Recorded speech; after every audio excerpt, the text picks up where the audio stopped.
technologies across the value chain. I've had valuable discussions with businesses on the importance of scaling up hydrogen supply, including with Wrightbus in the honourable gentleman's constituency. Ian Paisley. Thank you, Mr. Speaker, and I too echo the sentiments expressed by our late colleague Joe Cox. The Minister will be aware that Germany has invested £5 billion into hydrogen technology, announced in the last number of weeks. They join a long list of countries investing billions of pounds, including Norway, Netherlands, Portugal, Japan, South Korea, New Zealand and Australia and the EU.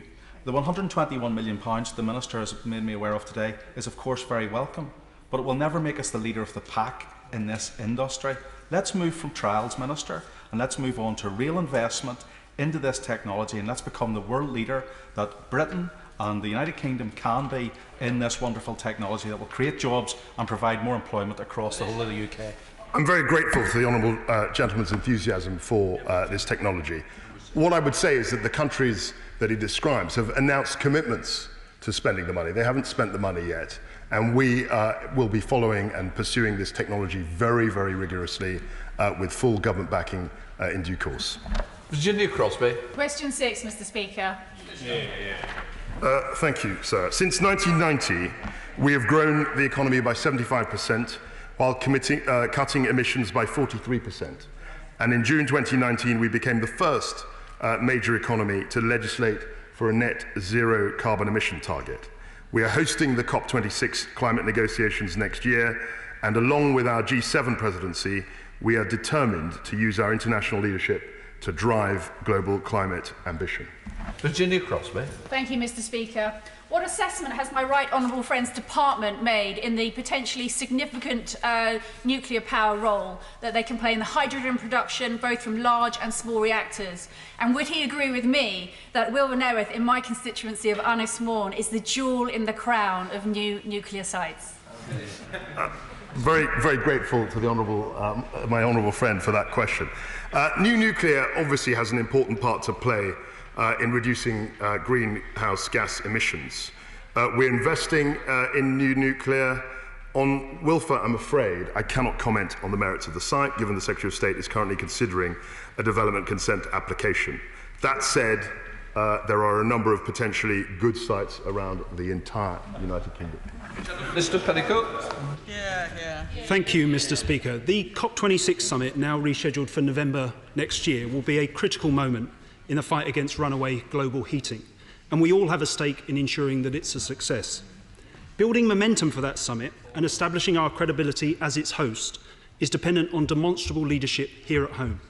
In that regard, does the Minister agree that there is a strong case for publishing our nationally determined contribution before the end of this year, and an unarguable case for basing that NDC on a significantly enhanced 2030 target that puts us on the path to achieving net zero? My right honourable friend, the Secretary of State, is the president of the COP26. He is committed to publishing very rigorous and ambitious targets for ourselves. And as I responded to my honourable friend, we are second to none in our commitment, our legislation in terms of dealing with climate change. We have a legislation which is very clear and sets the path. We now come to the substantive question that's in from Miriam Fellows. Paul Scully to answer the substantive. Thank you, Mr. Speaker. The government recognises the critical role that post offices play in communities across the UK. That's why the government has committed to safeguard the post office network by investing over £2 billion between 2010 and 2018 and a further £370 million from April 2018 to March 2021. I regularly meet with the post office to find innovative steps to secure network sustainability and the continuity of services across the UK. Heading to Scotland to Miriam Fellows. Miriam Fellows.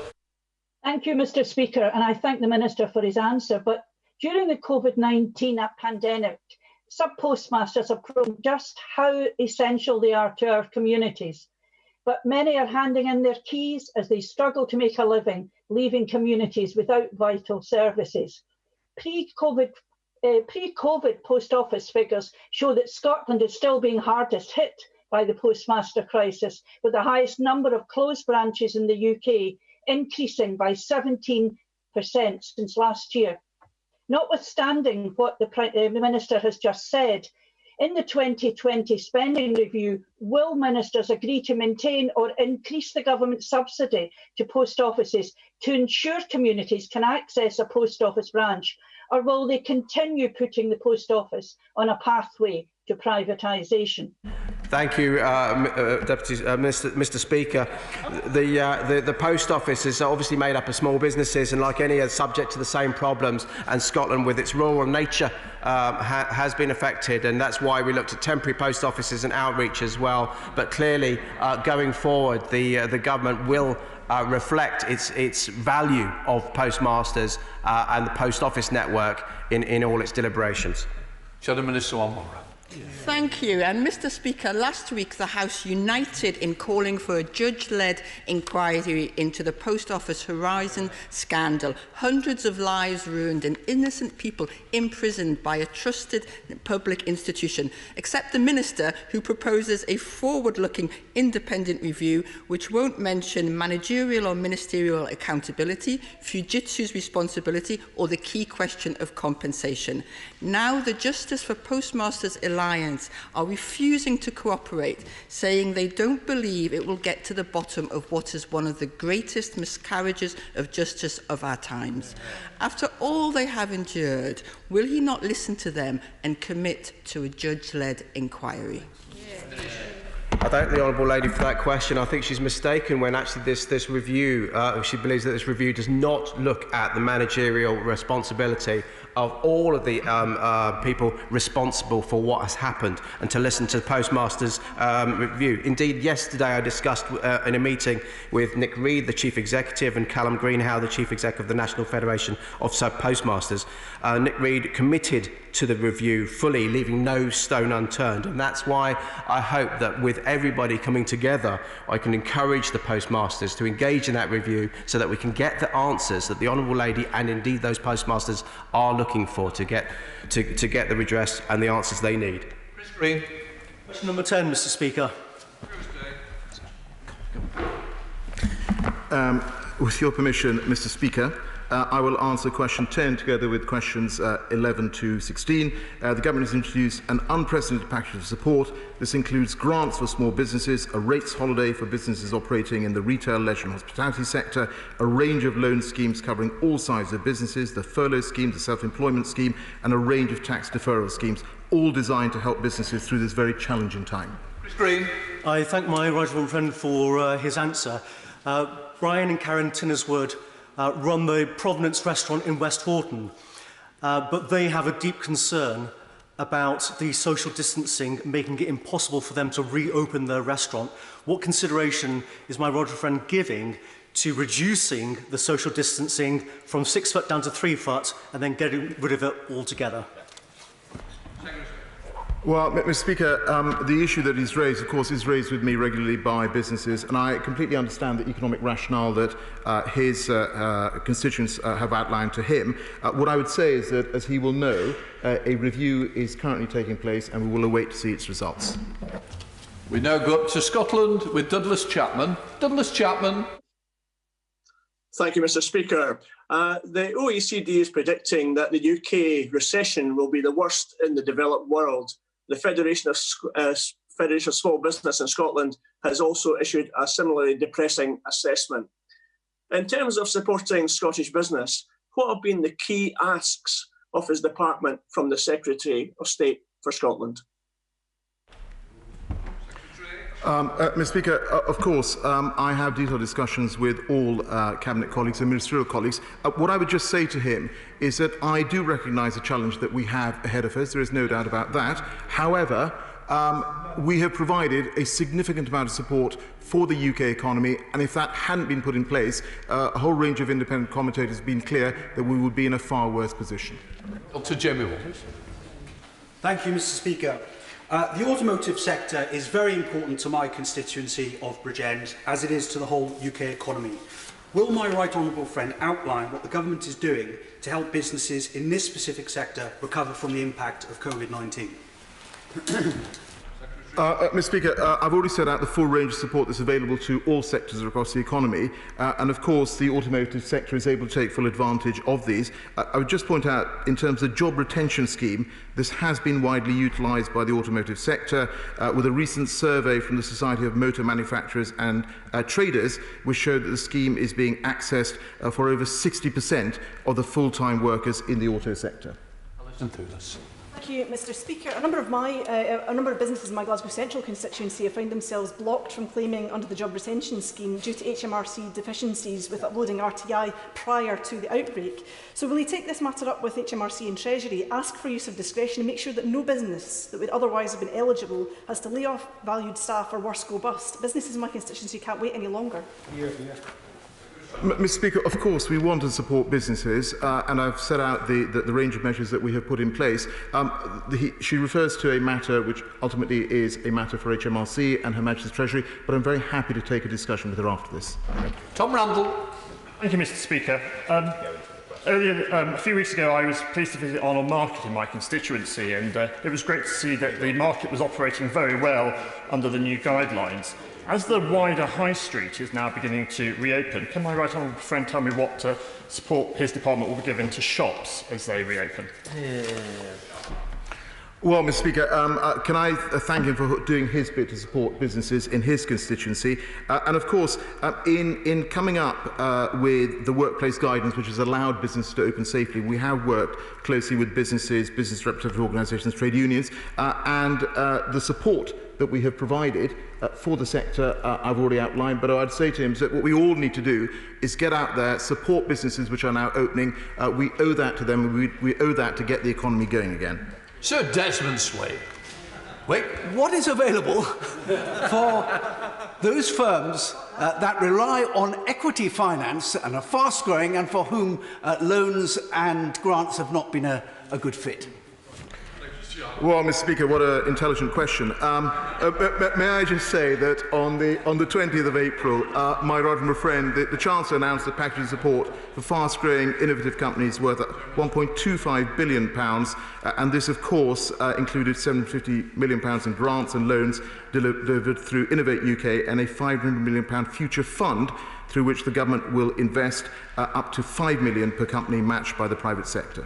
Jeremy. Thank you, Mr. Speaker. As my right honourable friend adapts support for businesses, will he keep very much in mind those important sectors of the economy like tourism and the creative industries that will need longer to recover and more notice of guidance changes? And will he recognise, as I'm sure our honourable friend for Stratford-upon-Avon will have told him, that in places like Warwickshire, those sectors are mutually reinforcing and very important not just to the local economy but also to the income of local authorities? Mr. Speaker, my honourable friend, I know, has been engaging with businesses through virtual networks across Warwickshire, and I thank him for the work that he's doing locally. What I would just say to him is that, of course, we've ensured that there are loan schemes available across the economy, and, of course, for smaller businesses in hospitality and leisure and retail, they've been able to access a £25,000 grant. I think the key issue, of course, to get the economy going again is the safe and phased reopening of the economy, which we are currently undertaking. Now come to Shadow Secretary Edward Miliband. First of two questions. Thank you, Mr. Speaker. I join you today in both mourning and remembering Joe Cox. I want to say I welcome much of the help that the government has provided, but according to Make UK, we could see the loss of 170,000 manufacturing jobs this year. In France, steel got loans within 10 days of applying for them, and aerospace is benefiting from billions of support, including for low-carbon engines. Here, 3 months since the crisis began, 60% of companies that have applied for large loans are still waiting, and there's been no targeted help for our manufacturers. Can the Secretary of State tell us when specific help will actually materialise for sectors like steel and aerospace? Boris Sharma.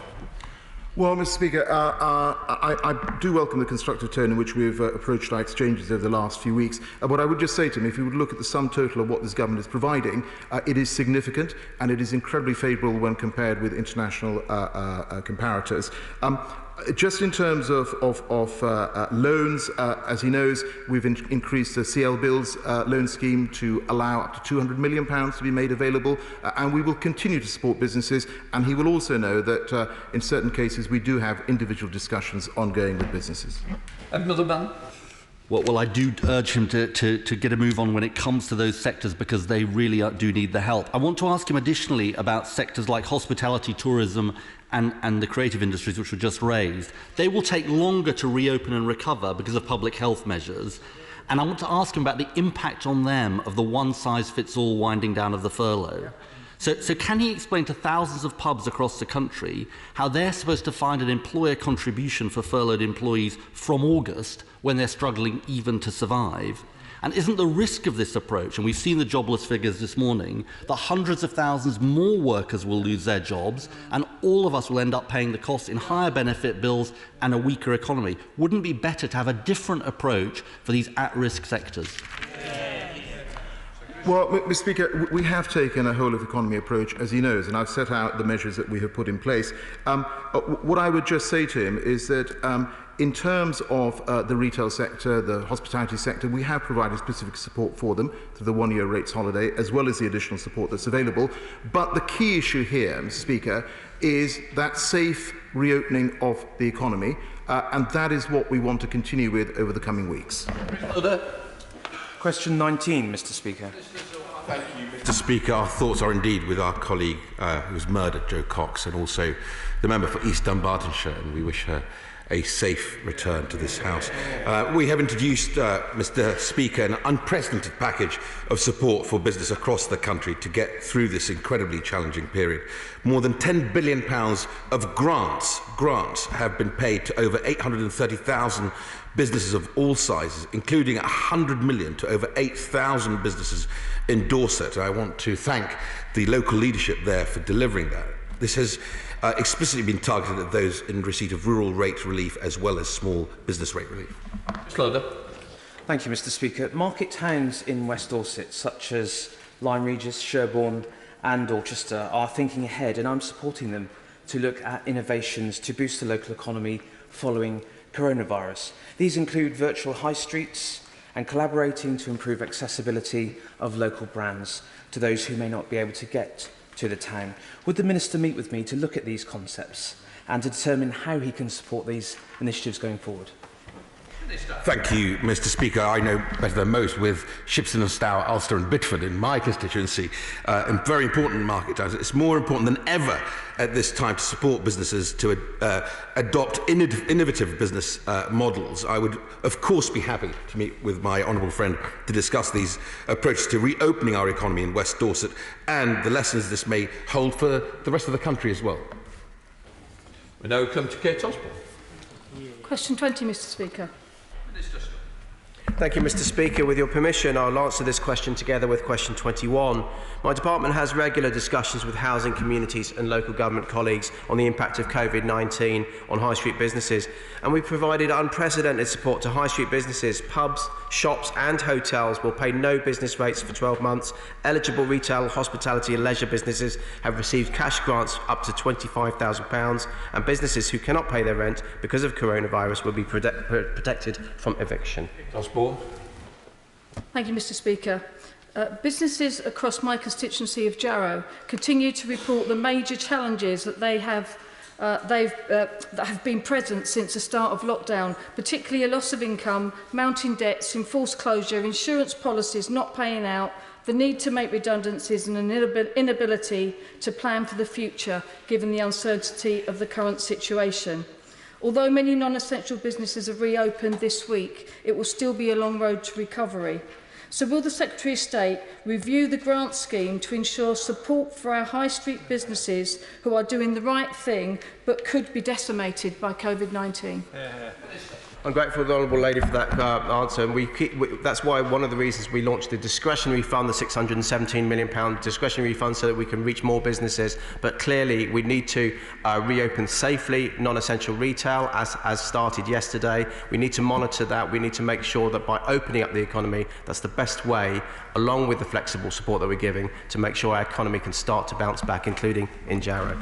Tamanjeet Singh Desi. Thank you very much, Mr. Speaker. Economically, my Slough constituency has been especially hard hit by the coronavirus crisis, with almost 19,000 employees having been furloughed. But while some have been able to gain access to government grants and schemes, numerous independent and family-run businesses have not been able to do so and have fallen between the cracks of government support. So will the Minister urgently review the government grants and loan schemes, in particular for our high street businesses, so that they too can benefit from those, and that our towns do not become ghost towns or mere carbon copies, because we will then lose our much-loved independent businesses? I'm grateful for the honourable gentleman's question, and he's absolutely right to highlight the plight of independent businesses. That's why I was pleased to go to Northcote Road and Clapham to see what they were doing there and the community spirit that brings them together. We'll always look at the flexibility of support, but we'll also make sure that, as in terms of safer opening of shops now to that new normal, is coupled with the future view of the high street, the new reality, with changing behaviour of consumers, to make sure in the years to come, independent shopkeepers can maintain and indeed thrive as a local business on the high. Heading up to marvellous Manchester with Lucy Powell. Lucy Powell. Thank you very much, Mr. Speaker. And can I also put on record my remembrance of my good friend, Joe Cox. Pubs, cafes, hairdressers and restaurants are the lifeblood of our high streets. But business critical guidance about their reopening in just 2.5 weeks' time was due yesterday, but is nowhere to be seen. Instead, they got another review, making a bad situation much worse. When will they get this guidance? And Mr. Speaker, can I also ask, either at 1 metre or 2 metre distancing, most of these businesses still won't be viable.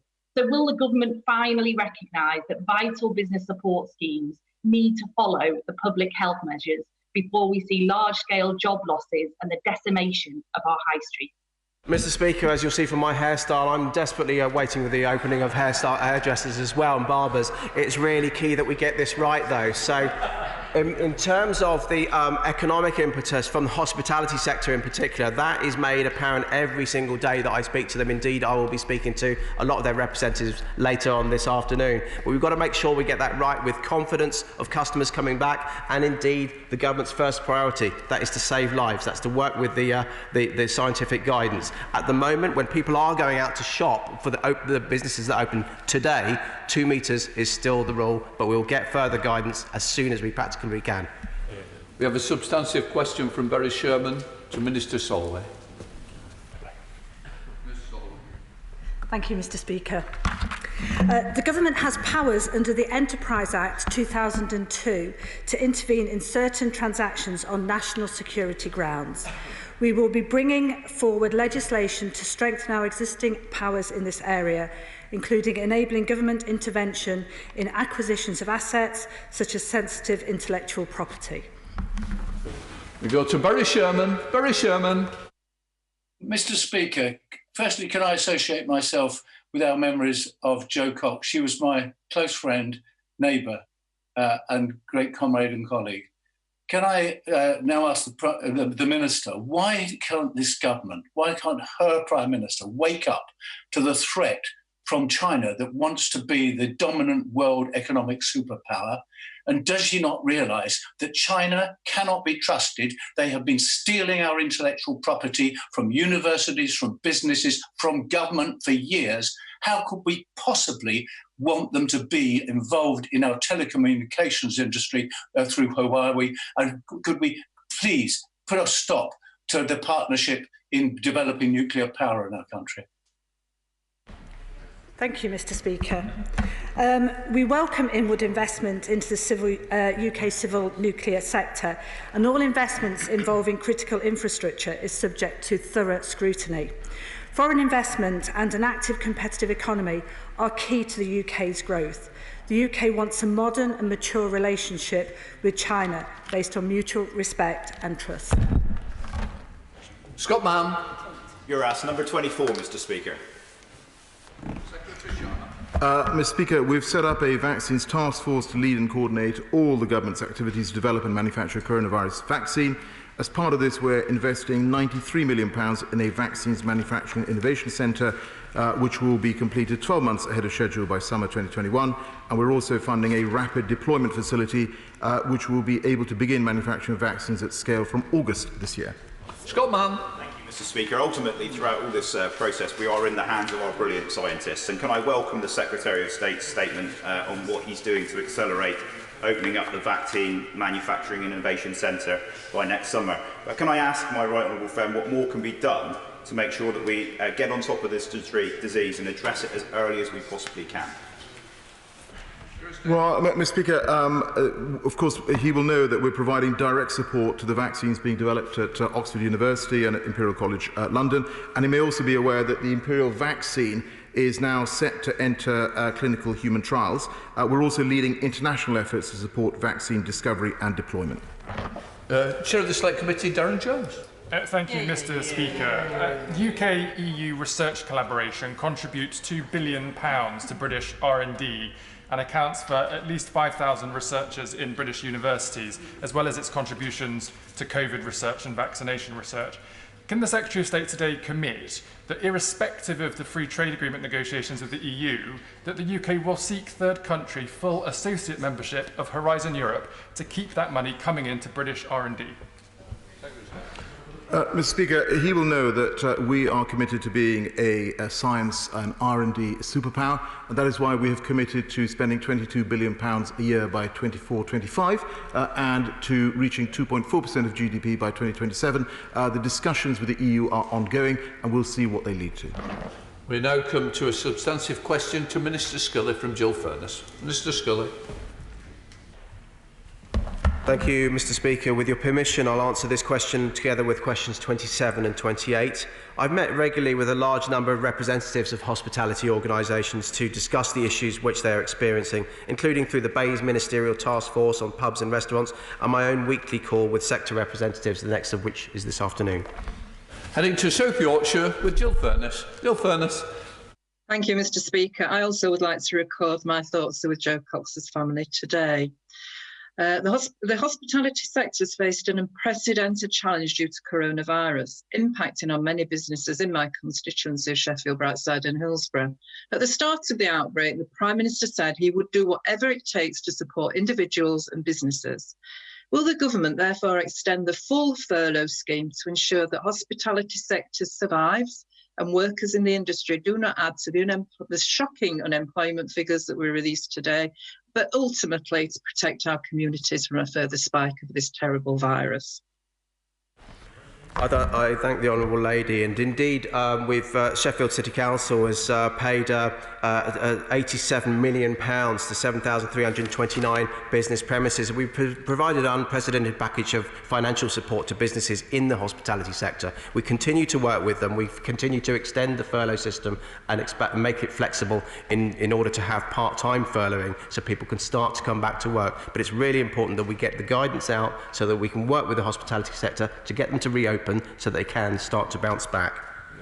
Group question, Jeff Smith. Thank you, Mr. Speaker. There are rumours swirling about whether, how and which pubs will be able to reopen on the 4th of July, and the brewing industry really urgently needs clarity on whether it's going to be all pubs or just those with gardens.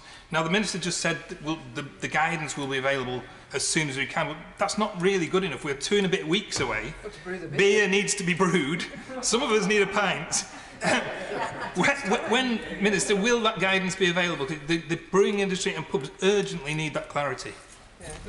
I thank the Honourable Gentleman, and I'll tell you what, it's not only that we do need a pint, but actually for pubs, it's not just coming back for the opening, it's so making sure it's an enjoyable experience for people so they keep on coming back. That's what's going to make them be able to survive and indeed thrive. And so it's important that we do get that guidance. I'm trying to work with the hospitality sector, with pubs, to make sure that there are as few surprises as possible, but we do need to make sure that we're weighing that up with the scientific guidance so that pub people, clients and people that want a pint can know they can come into a pub safely.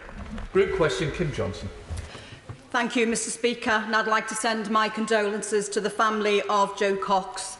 Workers in the hospitality industry are heading for a crisis. It's been one of the worst hit sectors by the virus, with a disproportionate number of young, low-paid and insecure workers. My constituency of Liverpool Riverside has an estimated 11,700 employees furloughed, employed by small family-run businesses. Many do not qualify for the grant support because they are outside the 51,000 rateable value. So will the Secretary of State fix the loans, extend the grants and plan for recovery to ensure the support for the hospitality sector? I thank the Honourable Lady, and it's time that I do add my voice to the people that are members across this House that are expressing the memory to the loved ones of Joe Cox, and indeed a swift recovery to the member for East Dunbartonshire as well. That was horrific news, and I hope that she's back on her feet as soon as possible. Indeed, in Liverpool, we've handed out the council themselves, who I've spoken to, has handed out £87,885,000 to businesses, small businesses, and indeed those in the retail and hospitality sector. And that's why I was pleased to be able to extend that to the discretionary scheme as well, to capture more of those businesses that fell short. I know that Liverpool Council has an economic recovery plan in terms of, in addition with Liverpool Without Walls as well, to encourage pubs to open, restaurants to open safely. And that, I think, is what's going to help young people especially get back into employment and get our economy up and running. Substantive question from Sir David Evanett, Minister.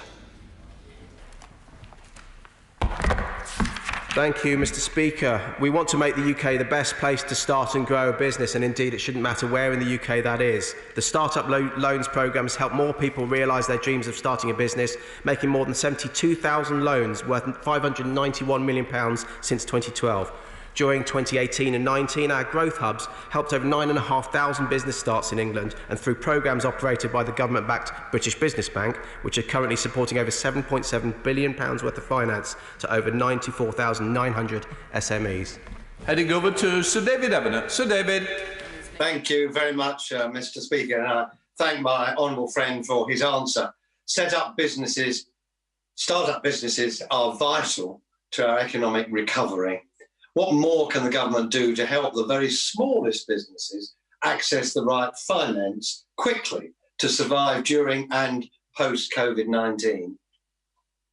May I first pay tribute to the work that the honourable friend has done with small businesses for many, many years, and including when we were working with businesses together, and I know he continues to do so. We've created the Bounce Back Loan Scheme as part of the package of COVID-19 recovery measures. The scheme targets small and micro businesses in all sectors, providing loans from £2,000 up to 25% of the business's turnover, with a maximum loan of £50,000. Its applications are via a simple online form. As of 7th of June, 782,246 loans have been approved, worth £23.78 billion. Stuart Anderson. Question number 30, Mr. Speaker. Thank you, Mr. Speaker. We have provided a significant package of support to pubs, including a one-year business rates holiday and access to grants of up to £25,000 per qualifying property through a number of schemes. This is alongside the business support available to all sectors, such as access to coronavirus job retention scheme and various government-backed loan schemes. Stuart Anderson. Thank you, Mr. Speaker.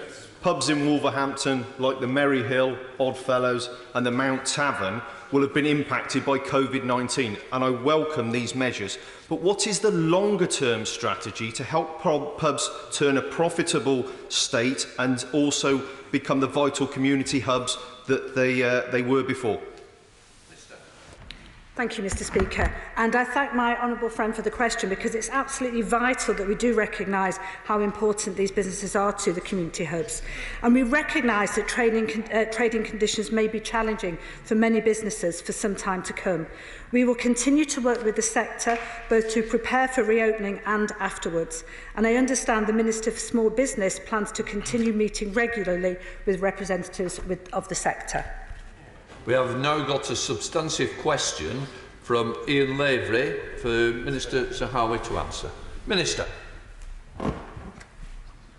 Thank you very much, Mr. Speaker. We are committed to ongoing engagement with the industry to ensure our manufacturers have the support they need, including a roundtable I have tomorrow with the honourable member we're interested in the North East for North East businesses. Our support for the industry includes the unprecedented package of business continuity support of £330 billion. Heading up to the northeast with Ian Lavery. Ian Lavery. Thank you, Mr. Speaker. And can I send my condolences to the family of my dear friend and colleague, Joe Cox. UK workers are much more vulnerable to redundancy than French and German workers because the UK government has announced it's already winding down its job retention scheme. Not my words, but the words this weekend of the chief of leading aerospace manufacturer Airbus. In France and in Germany, the subsidy schemes are set to last up to 2 years. Does the Minister not agree that UK workers deserve at least the same job protections and guarantees introduced in other countries? And what more can be done to save these vital UK jobs? Thank you very much, Mr. Speaker. Well, the honourable member mentions the aerospace sector. This government has put about £6.5 billion into that sector between the corporate finance scheme from the Bank of England and, of course, UKEF, and an additional £500 million of support. We've also, Mr. Speaker, put £3.4 billion in the growth deal across the Northern Powerhouse, and £380 million almost of that in North East LEP area, including the honourable member's constituency of Wansbeck, which is benefiting from that to the tune of about £2.25 million in a STEM building at Northumberland College's Ashington campus. A lot of work going into this unprecedented package, but we continue to review all of our interventions to make UK workers get the benefit of a dynamic recovery. Holding member Croft. Question 32, please, Mr. Speaker. Minister Scott. Thank you, Mr. Speaker. On the 10th of June, Government announced an independent review to consider whether the Post Office has learnt the necessary lessons from the Horizon trial judges and to provide an independent and external assessment of its work to rebuild its relationship with its postmasters. We're keen to see its review launch as soon as possible, and we are in the process of identifying a chair to lead the work of the review in order to get the answers that we need and hear those voices. Thank you, Mr. Speaker. I welcome the Minister's answer and indeed the Government's commitment to this review. Is the Minister aware of any ongoing support for postmasters and postmistresses while this is ongoing? I thank the honourable friend for this question. The December 2019 settlement comprised a comprehensive settlement of £57.75 million. The Post Office has opened the historical shortfall scheme for postmasters who weren't part of the group litigation and who want shortfall issues recorded in Horizon to be investigated and addressed. Many convicted claimants are going through a further process with the Criminal Case Review Commission, with 47 referred to the Court of Appeal. Where convictions are overturned, processes are in place for them to receive compensation if appropriate. We now come to topicals with Alexander Stafford. Number one, Mr. Speaker. Mr. Speaker, my department, together with Her Majesty's Treasury, is at the forefront of supporting businesses during these unprecedented times. Over £10.3 billion has been paid out to business to date via direct grants, an additional £38.2 billion through the major loan schemes. And of course, the government has supported 9.1 million people, 9.1 million jobs through the coronavirus job retention scheme, and 2.6 million claims have been made through the self-employed income support scheme. In the past week, I've led 5 business task forces to listen to and work with the business community and academic experts as we consider the measures needed to support our economy bouncing back. We want to create a cleaner, greener and more resilient economy, and the output from these task forces will feed directly into the government's work on the economic recovery. Thank you, Mr. Speaker. The Secretary of State will know that the UK has the opportunity to lead the world in hydrogen technology. This will create thousands of green jobs, cut emissions, unlock private investment and increase our energy security. But just as we lagged behind with battery technology, we're risking missing the boat on hydrogen as other nations are set multi-billion-pound hydrogen strategy. The UK needs a hydrogen strategy too, so will the Secretary of State meet with me and other colleagues across the House who share my belief in hydrogen to discuss how we can place hydrogen at the forefront of our green recovery? Mr. Speaker, I thank my honourable friend for his question, and as you will have heard from the Energy Minister in reply to an earlier question, of course we're committed to developing hydrogen as a strategic decarbonised energy carrier. We are investing in the value chain, and of course both the Energy Minister and I will be happy to meet with him. Heading to Middlesbrough with Andy MacDonald. Andy MacDonald. Thank you, Mr. Speaker. I associate myself with your remarks and those of others concerning our much missed colleague Joe Cox.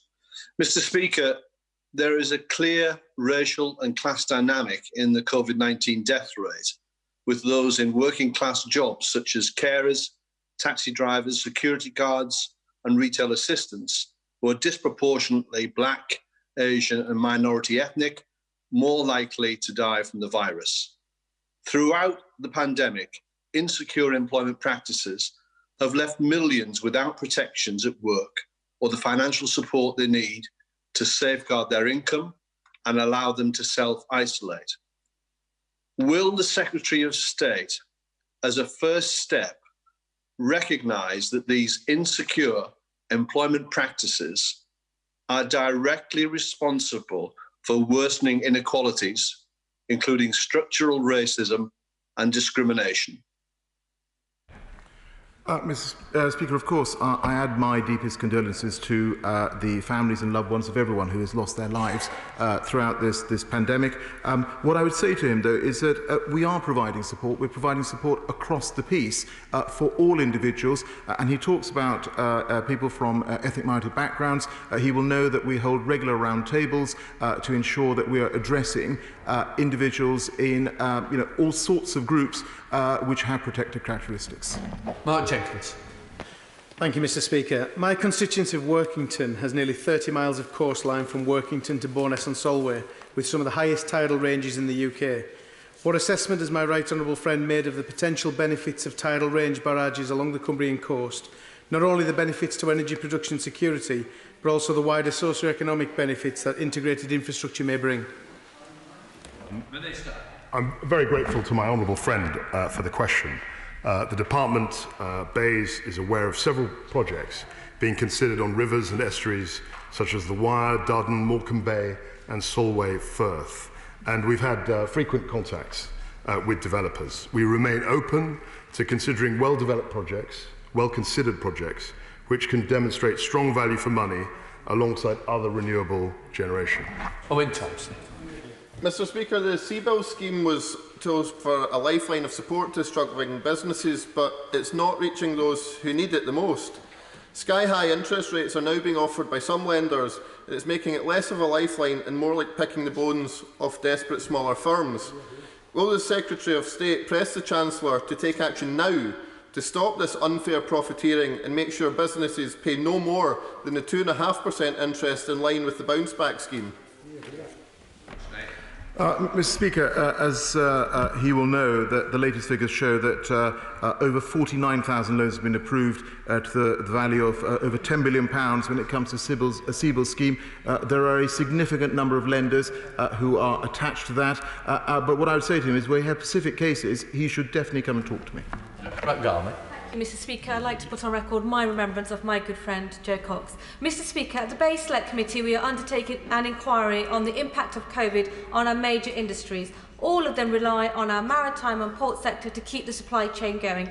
Can I ask my honourable friend, of the £22 billion, a vast sum of money that's being put together for research and development, how much will be allocated to maritime innovation and tech?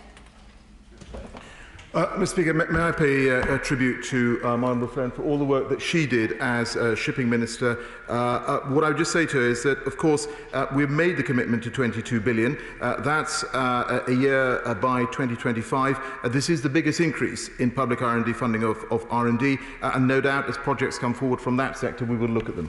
Thank you, Mr. Speaker. I had the pleasure and privilege of sharing an office with Jo Cox for almost a year before she was so brutally taken from us, and our thoughts are with Brendan and the family today. Mr. Speaker, on the issue of steel, the Secretary of State will be aware that in France and Germany, the French and German steel industries received vitally important government-backed loans within 10 days of their respective lockdowns starting. Here we are months since the start of ours. The British steel industry has yet to receive a penny. Does the Secretary of State think that that is acceptable? Mr. Speaker, we are working with the steel sector, as he will know. We continue to work closely with them. And of course, I absolutely remain committed to supporting a sustainable UK steel sector. We've increased the amount of borrowing that can take place under the larger civil scheme. But of course, as I've said to the right honourable gentleman in answer to an earlier question, is that where individual companies approach us, we will of course enter into direct discussions with them. Heading to Harrow with Bob Blackman. Looks like he's on takeoff again. Bob Blackman. Thank you very much, Mr. Speaker. And it's good news that our shops are gradually reopening across England. But they are in a delicate economic position. And the good old British compromise of our Sunday trading laws allow a balance between the larger stores, the smaller stores, the interests of consumers and the interests of staff working in those shops. Does my right honourable friend agree with me that the very last thing that we should be doing is disturbing that compromise and potentially placing at risk the jobs and economic capabilities of our small shopkeepers across England? Well, Mr. Speaker, what I would say to my honourable friend is that, of course, we keep all these matters under review, and I know there are a range of views on this matter. I would just point out that we did temporarily relax Sunday trading during the London Olympics, and that was to support consumers and, of course, the economy as well. Heading to Lewisham with Vicky Foxcroft. Vicky Foxcroft. Thank you, Mr. Speaker. As businesses go back to work, what support is the government giving disabled people to ensure they're able to safely return or continue to work from home? And will he consider a tailored furlough scheme for disabled and shielded people who can't return to their workplace? Mr. Speaker, the obligations that employers have to take care of disabled employees have not changed, of course. What I would say is that in terms of the guidance that we have provided, we again make reference to the fact that employers need to take particular care of those employees with particular protected characteristics. James Sutherland. Mr. Speaker, yesterday morning I had the pleasure of visiting the excellent Lexicon shopping centre in Bracknell, where I saw busy shops, happy shoppers and dedicated staff who've done everything possible to keep customers safe. Does the Minister agree that it is now time to review the social distancing measures to below 2 metres, not least to give our high streets a big boost? Well, Mr. Speaker, can I again thank him for all he's doing to support local businesses in Bracknell and more power to his elbow, and I'm sure all of us will do the same in our constituencies over the coming days and weeks. As I've said in response to an earlier question, we are, of course, reviewing the social distancing rule. Stephen Morgan. Thank you, Mr. Speaker. 1 in 4 pubs do not have enough space to reopen and comply with the 2 metre rule, while 82% of those that could reopen would have to operate at less than half capacity, putting pubs like Men in Portsmouth at risk. With reopening fast looming, on what specific date will the Minister provide guidance to British pubs? Mr. Speaker, he will know that we have worked collaboratively with employers, employer representative organisations and trade unions in producing the guidance that we have put out so far. We continue to have a good dialogue with individual sectors, and once we have concluded those, we will, of course, make that available. David Mundell. Thank you, Mr. Speaker. Can I begin by saying that my thoughts and prayers are with the member for East Dunbartonshire and her family at this time. Although a political opponent like Jo Cox was, she is a lovely person. Can I ask the Secretary of State, given the recent major policy change, if he will ensure that contract for Sorry. We're going to have to clear members away from the entrance, please. There are some seats. You're going to have to sit down. Just can't gather. Sorry, Dave. I'll begin the question again, Mr. Speaker, if I may. Can the Secretary of State ensure that contract for difference funding will only be made available to onshore wind farms in Scotland that have local community support? I'm very grateful to my right honourable friend for the question. He will know that local consent, local support is absolutely key to the Pot 1 auction, but he will also be aware that planning policy is a devolved matter in Scotland, and it is therefore for the Scottish Government to set out national planning policies and the approach to declining planning applications. But he is well aware that this Government has been very, very focused on local consent right through this process. Thank you, Mr. Speaker, and I also concur with the remarks made about my friend and colleague Jo Cox. We remember her today and what she stood for. As a member of the Transport Committee, I stand by our description of British Airways as a national disgrace for the way they have effectively fired most of their staff and will rehire some of them on vastly cut pay and conditions. Now, and they've done this under the cloak of the pandemic and gone way beyond any other major employer. The aviation sector will take longer to recover, so when this happens, I do hope the government steps in to support the sector, and when they do so, will they ensure that employers can't get away with the tactics of British Airways, whilst also ensuring they commit to deliver on climate change? Mr. Speaker, of course, we appreciate that announcements about redundancies for British Airways staff has been incredibly distressing for the employees and their families. And at the end of the day, the use of the government's job retention schemes is preferable to making redundancies. That is why we've made it available. What I would just say that in this particular case, it's a commercial decision, and we expect British Airways and indeed all employers to treat employees fairly and in the spirit of partnership. Thank you, Mr. Speaker, and I draw the House's attention to my register of members' interests. It's quite right that the government is requiring landlords to show forbearance to commercial tenants, but this is shifting some of the burden from the tenant to the landlord, many of whom are SMEs. Yet the banks are not providing a full payment holiday, as they are for residential and buy-to-let, simply a capital repayment holiday, which is quite a small part of the payment. Would my right honourable friend see what he can do about that? Mr. Speaker, my honourable friend has ever raised an important point. And of course, it's why both the CBILS and the bounce-back loans have a 12-month period during which interest is paid on behalf of the business. What I would say is that I would expect lenders to apply similar forbearance where needed in the case of existing commercial loans. Thank you, Mr. Speaker. My thoughts are also with Joe's family. Let me acknowledge the basic decency of the furlough scheme, but with vacancies plunging and the spectre of unemployment rising, youth unemployment in Birmingham is now 18%. Is it time for a jobs and training package so that we avoid a return to 80s unemployment levels where young people, many from black and minority ethnic backgrounds, simply felt written off? Mr. Speaker, the honourable gentleman raises a very important point, and of course, as we look to see how we can restart the economy, the whole process of recovery, we will of course look at skills as well. Lee Anderson. Mr. Speaker, many constituents right across Ashfield have been in touch with me, very concerned that they will be made redundant by Rolls-Royce. With Rolls-Royce announcing last week the locations of its first 3,000 redundancies in the UK, what more can my right honourable friend say to reassure my constituents in Ashfield that the government are doing everything they can to ensure they are supporting the employees affected, as these are the people who have worked so hard to establish the company's world-leading position? And if any of these highly skilled and professional workers are made redundant, what are the government's plans to ensure that their skills are repurposed to other projects? My honourable friend raises a hugely important issue.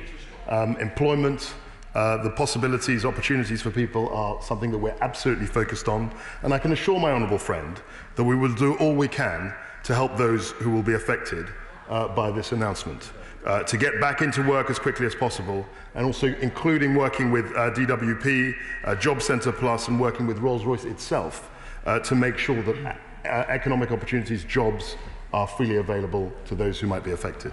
Final question coming from Lothian with Kenny McCaskill. Kenny McCaskill. Thank you, Mr. Speaker. My constituency stands to benefit from offshore energy coming ashore, yet it's hampered by prejudicial grid charges and an investment in infrastructure going elsewhere. Will the Minister end the discriminatory charging regime and support Scottish Government schemes seeking to ensure that Scotland benefits from its natural resource off its shore and not lose out as it did with oil and gas? I don't think that's a fair characterisation of the situation. We have huge offshore capacity.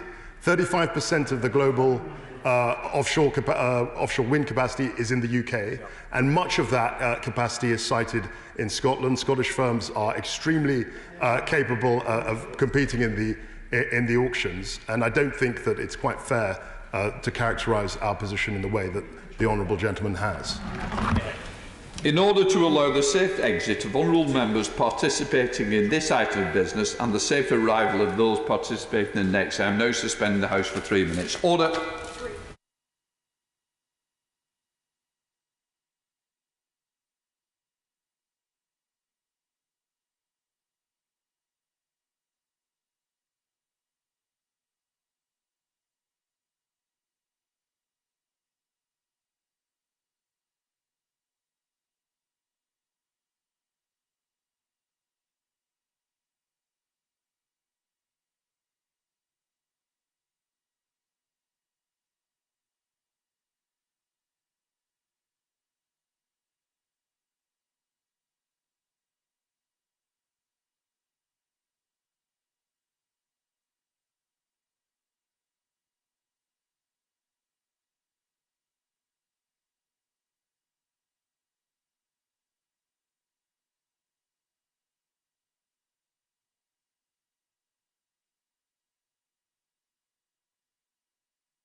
Okay, sir. You all right? You plugged in? Order. I have a short statement to make about new division procedure and about proxy voting. Details of the new arrangements were in the email sent to all colleagues this morning. Members should record their names using the security passes at one of the pass readers in each lobby. The queuing arrangements are largely unchanged, although there will be 2 queues and members may join either one. I also want to mention something about proxy voting. I remind colleagues that the expanded proxy voting scheme applies to members who were unable to attend Westminster for medical or public health reasons relating to the pandemic. If an honourable member applies for a proxy vote, this means that they have given me and the House a commitment that they are not able to attend at Westminster. It is important that, therefore, colleagues with proxies do not take part in any physical proceedings or come onto the estates while they have a proxy vote in operation. Right, I now call Anneliese Dodds with their urgent question. Anneliese. Thank you very much, Mr. Speaker. The OECD's Global Outlook suggested the reduction in GDP in the UK due to the current hit of coronavirus. Oh, I'm terribly sorry, Mr. Speaker. I do apologise. Don't worry. Now we come to the Minister to reply with 3 minutes. Minister. Well, thank you very much indeed, Mr. Speaker. And before I start, may I just join all of the words that have been said in praise of Joe Cox during the proceedings so far, and I know many more will be said during today. One thing that colleagues may not know, amidst all the many things they've been told about her, is that she was very fond of visiting my constituency in Herefordshire, in Simmons Yat, and I look forward to a day when many other people can do that following lockdown. Mr. Speaker, from the onset of this pandemic, the government's top priority has been to protect the NHS and to save lives. But we've also made it clear that we would do whatever is needed to support people, jobs and businesses through the present period of disruption. And that is what we have done. On Friday, the ONS published their first estimate of April GDP and showed the economy contracting sharply by a record 20.4% on the month. It is clear that restrictions introduced during lockdown, while necessary, have had a severe impact on output. However, it's important to note that the OECD, the OBR, and other external forecasters have all highlighted that the cost to the economy would have been significantly higher were it not for the swift and decisive action the government has taken. Measures such as the Coronavirus Job Retention Scheme, CJRS, which has protected almost 9 million jobs and more than 1 million businesses, have helped to limit the adverse impact of the crisis. It's also important to note that the OECD forecast the UK to have the strongest recovery out of all those large countries that they looked at, with an unemployment rate projected to be lower than that of France and Italy by the end of 2021. Mr. Speaker, as we are reopening the economy, the government is supporting putting people back into work. Last month, my right honourable friend, the Chancellor, announced that the CJRS would be extended for 4 months until the end of October. From July to October, employers currently using the scheme will be able to bring furloughed employees back part-time. That ensures that the CJRS will continue to support all firms so that no employer faces a cliff edge. Mr. Speaker, this remains a very uncertain and worrying time for businesses and employees alike. The government has set out separately the 5 principles that must be satisfied before it makes further changes to the lockdown rules, which will be based on advice received from SAGE. However, I can assure the House that the thoughts, the energies and the resources of the government are focused increasingly on planning for the recovery. We will develop new measures to grow our economy, to back businesses and to boost skills, and I'm confident that the United Kingdom can continue to thrive in a post-COVID world. We now come to Anneliese Dodds with 2 minutes. Thank you, Mr. Speaker, and thank you for your kind forbearance at the beginning of this urgent question. I do appreciate it. Now, the OECD's Global Outlook suggested the reduction in GDP in the UK due to the current hit of coronavirus will have been the largest out of all developed economies. The enormity of the economic impact appears confirmed by the claimant count and other unemployment data out today. It seems the slow and confused health response is being followed by a slow and confused response to saving jobs, despite the huge long-term costs of unemployment. Labour has called for an exit strategy, but what we seem to have is an exit without a strategy, including on jobs. So will the Treasury change its one-size-fits-all approach to the furlough and self-employed schemes, which risk additional waves of unemployment? Will it act to encourage young people to stay in education and training and out of unemployment? Will it build on previous schemes like the Future Jobs Fund to support the young unemployed and provide tailored help for other hard-hit groups like older workers? While desperately needed, more support for apprenticeships will not be enough. Will it act now to create the extra support that can't be delivered by current DWP staff, occupied with huge numbers of extra claims? Will the government catch up with other countries which have already announced their stimulus packages, given that many employers are deciding now on whether to retain staff? Will it apply conditions to government investment to include requirements to promote upskilling and re-employment? Above all, rather than a limited budget statement in July, will the government set out the back-to-work budget we need, with a focus on jobs, jobs, jobs? Well, thank you, Mr. Speaker, and I thank the Honourable Lady for her questions and comment. I must say, it leaves me, I mean, of course, the issues she highlights are of great importance and receive an enormous amount of attention within government and, of course, within the Treasury. But I'm a little surprised by some of the things that she had said.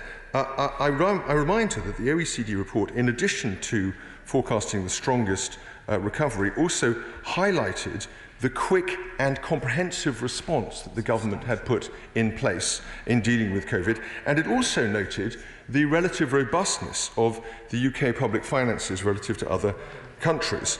And of course, colleagues are entitled to accept what the OECD says. What I don't think they can do is discount the bits they like and accept the bits or they don't like and accept the bits they do like.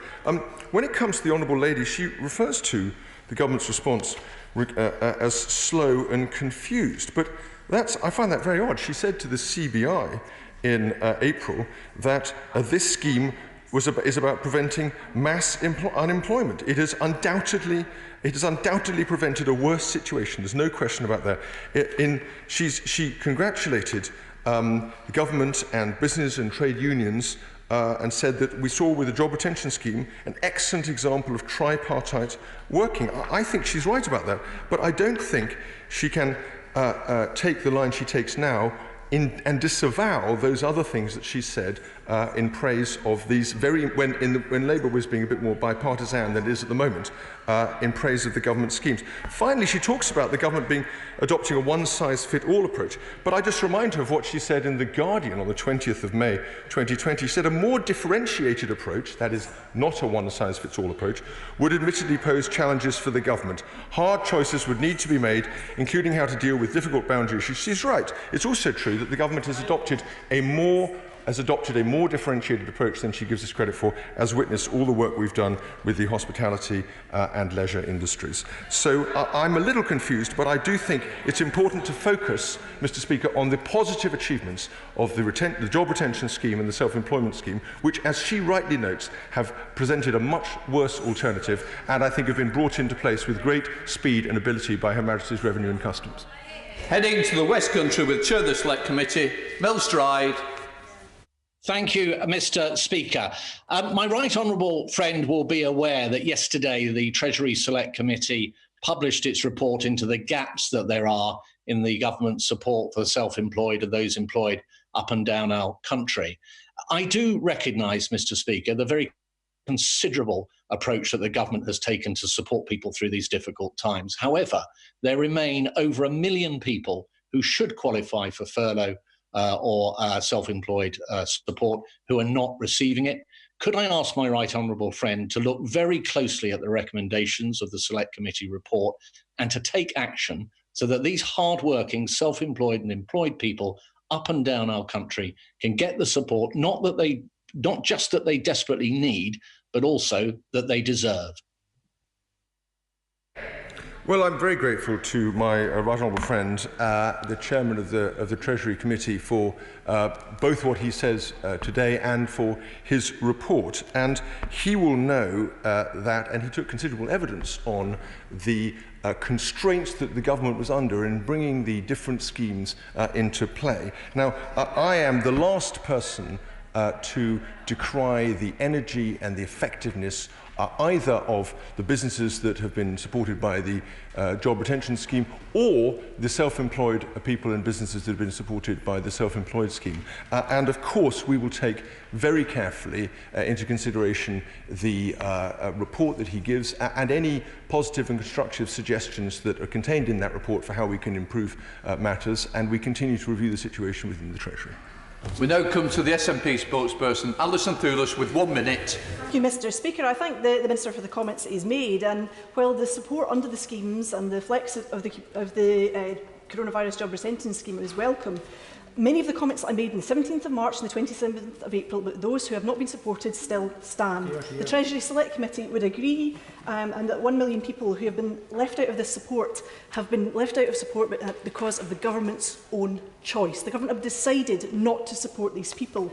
And further issues remain around maternity, the derisory 26p extra given to refugees, those with no recourse to public funds. Now, the Cabinet Secretary for Economy, Fair Work and Culture, Fiona Hislop, has written to the government identifying tourism, arts and culture, oil and gas, childcare, retail, rural and island communities as being particularly at risk. So can I ask him, will he now accept that winding up the furlough scheme and putting the costs onto employers is a significant risk and will put people out of jobs? Will he extend it beyond October for those sectors that are particularly pressed?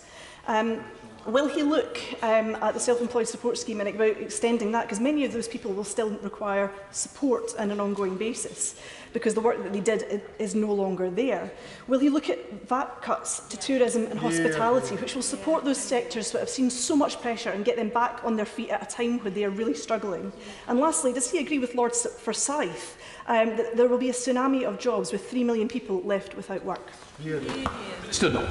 Well, I thank the Honourable Lady for her questions, and of course, you know, in the middle of a crisis with emergency responses being brought out almost every other week, it would be a brave person who could commit to any sensible forecast with a degree of accuracy as to what the future may bring. We've already seen astonishing changes to levels of GDP even in a month.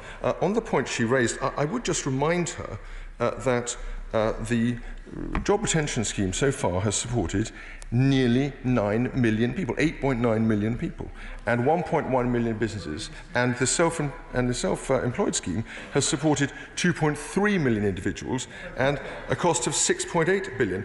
Both of these schemes were brought in at record speed, and this was done in order precisely to address the critical need to get the vast majority of people support that they would need and to target that wherever possible on the most vulnerable. I don't think those were mistakes. I don't think it would have been right to delay. I don't think it would have been right to delay the process. And I think it's been recognised by opposition members across the piece that actually a delayed a response, which would have been the inevitable result on advice received from experts within HMRC and elsewhere, a delayed response would have been a mistake. We took the view that we should proceed, and I put it to the Honourable Lady that the two schemes in question, together with a plethora of other support, have been extremely effective. Mr Speaker, getting skills is the key to employment opportunities for the young, and both the Prime Minister and the Chancellor have made encouraging noises about recognising the importance of apprenticeships. I propose that the Government shoulder the entire costs of the first year of all new apprenticeships awarded this autumn. But the two members can't stand together. Sorry, Richard Graham. Mr Speaker, if I can start again. Skills is the key to employment opportunities for the young, and both the Prime Minister and the Chancellor made encouraging noises about recognising the role apprenticeships can play in this. My proposal is that the Government shoulder the entire first year costs of all new apprenticeships awarded this autumn. But the key is that further education colleges, other trainers, businesses need to be able to plan ahead in order to market these apprenticeships. Could my right honourable friend today give some reassurance and commitment to the support the government might give apprentices so that Bounce Back Britain's new apprentices know there are lots of opportunities ahead? Minister. Well, I thank my honourable friend for the question, and I'm in awe of his ability, without notes, to recall exactly the same wording of his question when asked to give it a second time. I think that's magnificent. He was obviously an actor in a previous life. Let me just respond to the point he made. I think he's absolutely right about apprenticeships, and he will know that because he will know of all the work that we are doing in Hereford to set up a new model in technology and engineering, a university combining higher education and further education, specifically in order, in due course, to be able to extend to degree and degree apprenticeships. He will also know that the budget, and how people have forgotten that, and the spending round before that, have been very supportive of further education. So we take that, this is a commitment of this government. As he will know, we've published, or rather the Education and Skills Funding Agency has published guidance in this area. And of course, the Job Retention Scheme provides funding for businesses, but we will continue to look closely at the issue he describes. And I thank him for his question. But David. Mr. Speaker, can I, like others, pay tribute and remember our much-missed colleague Jo Cox? Mr. Speaker, ministers hint their recovery plan will at last see real climate action. Liberal Democrats advocate a massive green economic recovery plan, and I hope the government will match it. So will the Treasury Minister confirm that the government is considering reversing its previous opposition to onshore wind farms in England and Wales, to tidal power investment, to zero carbon homes regulation, and the many other green economic policies advocated by my party and opposed, abolished and voted against by this Prime Minister and the party opposite? Minister. Well, I don't agree with the characterisation of the government at all. We've done an enormous amount to support the green economy. But what I do agree with him is that this provides an opportunity for a big recalibration, a big opportunity for all people across the country to think about whether there is more we can do in terms of green. And he will know, as I'm responsible for National Infrastructure Strategy, we're thinking very hard with colleagues in the Treasury about how we can improve green infrastructure to go alongside all the measures we've taken already to improve and support green businesses. So David Evans. 290,000 people in the theatre and performing arts are really struggling financially at the moment. So will the Treasury look at extending the job retention scheme at least until October, and also extending the self-employed income support scheme, which would particularly help those people who have freelance work? Well, I thank my honourable friend very much for his question, my honourable friend for his question. He'll be aware that the job retention scheme does run until October, and the self-employed scheme covers that period as well. It is a source of great concern to us. The arts have been well supported by the schemes so far. There has already, as he will know, been a separate package through the Department of Culture, Media and Sport, specifically targeted at supporting arts and other organisations. And so we do have this issue very much in our minds. Chris Elmore. Thank you, Mr. Speaker. Can I rise first of all by paying tribute to my late friend Jo Cox? We don't mark today because of how she was taken and the hate that took her, but to celebrate her life and her legacy that we all work towards every day. Can I press the Minister in that vein for support for the aviation sector? The South Wales economy is impacted by 1.6 billion if BA is to keep on cutting jobs across 3 sites in South Wales. The Chancellor and the Minister say they'll do whatever it takes. So please, Minister, for these highly skilled, well-paid jobs across the UK, announce a specific sector deal for the aviation sector, and please do it quickly. Minister. Oh, well, I'm very grateful to Honourable Gentleman for his question, and of course for very warm remarks. I think it will be shared by everyone in relation to Jo Cox. On the aviation sector, he'll be aware the sector has already received quite a lot of support through the CCFF corporate financing mechanism of the bank and through the large business loan scheme.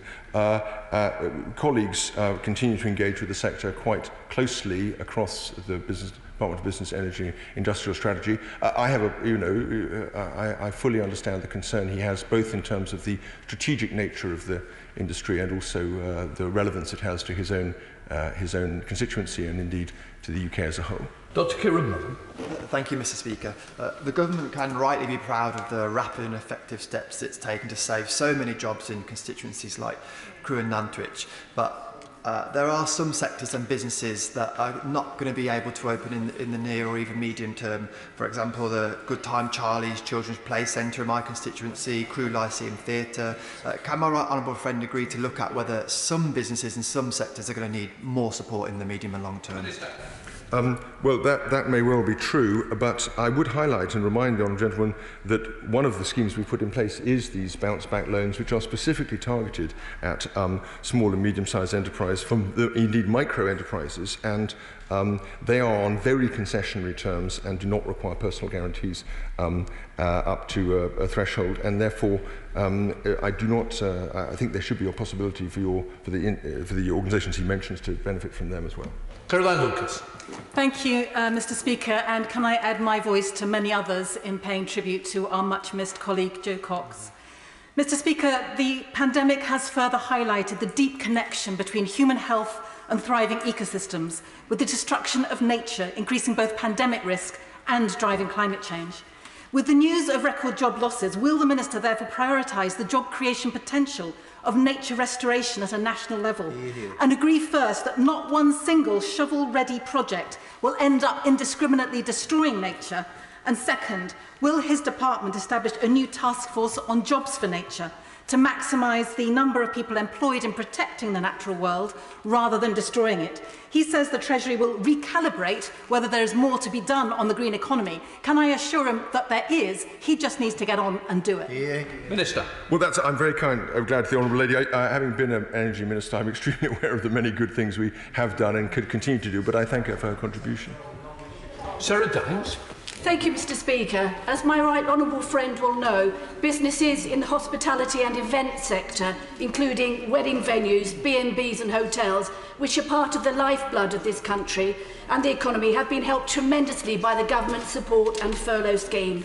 As the furlough scheme winds down in the autumn, will my right honourable friend push for these sectors of the economy to be able to open fully as soon as it's safe for both them and their customers, to help us maintain Britain's rightful place as one of the most attractive tourist venues in the world?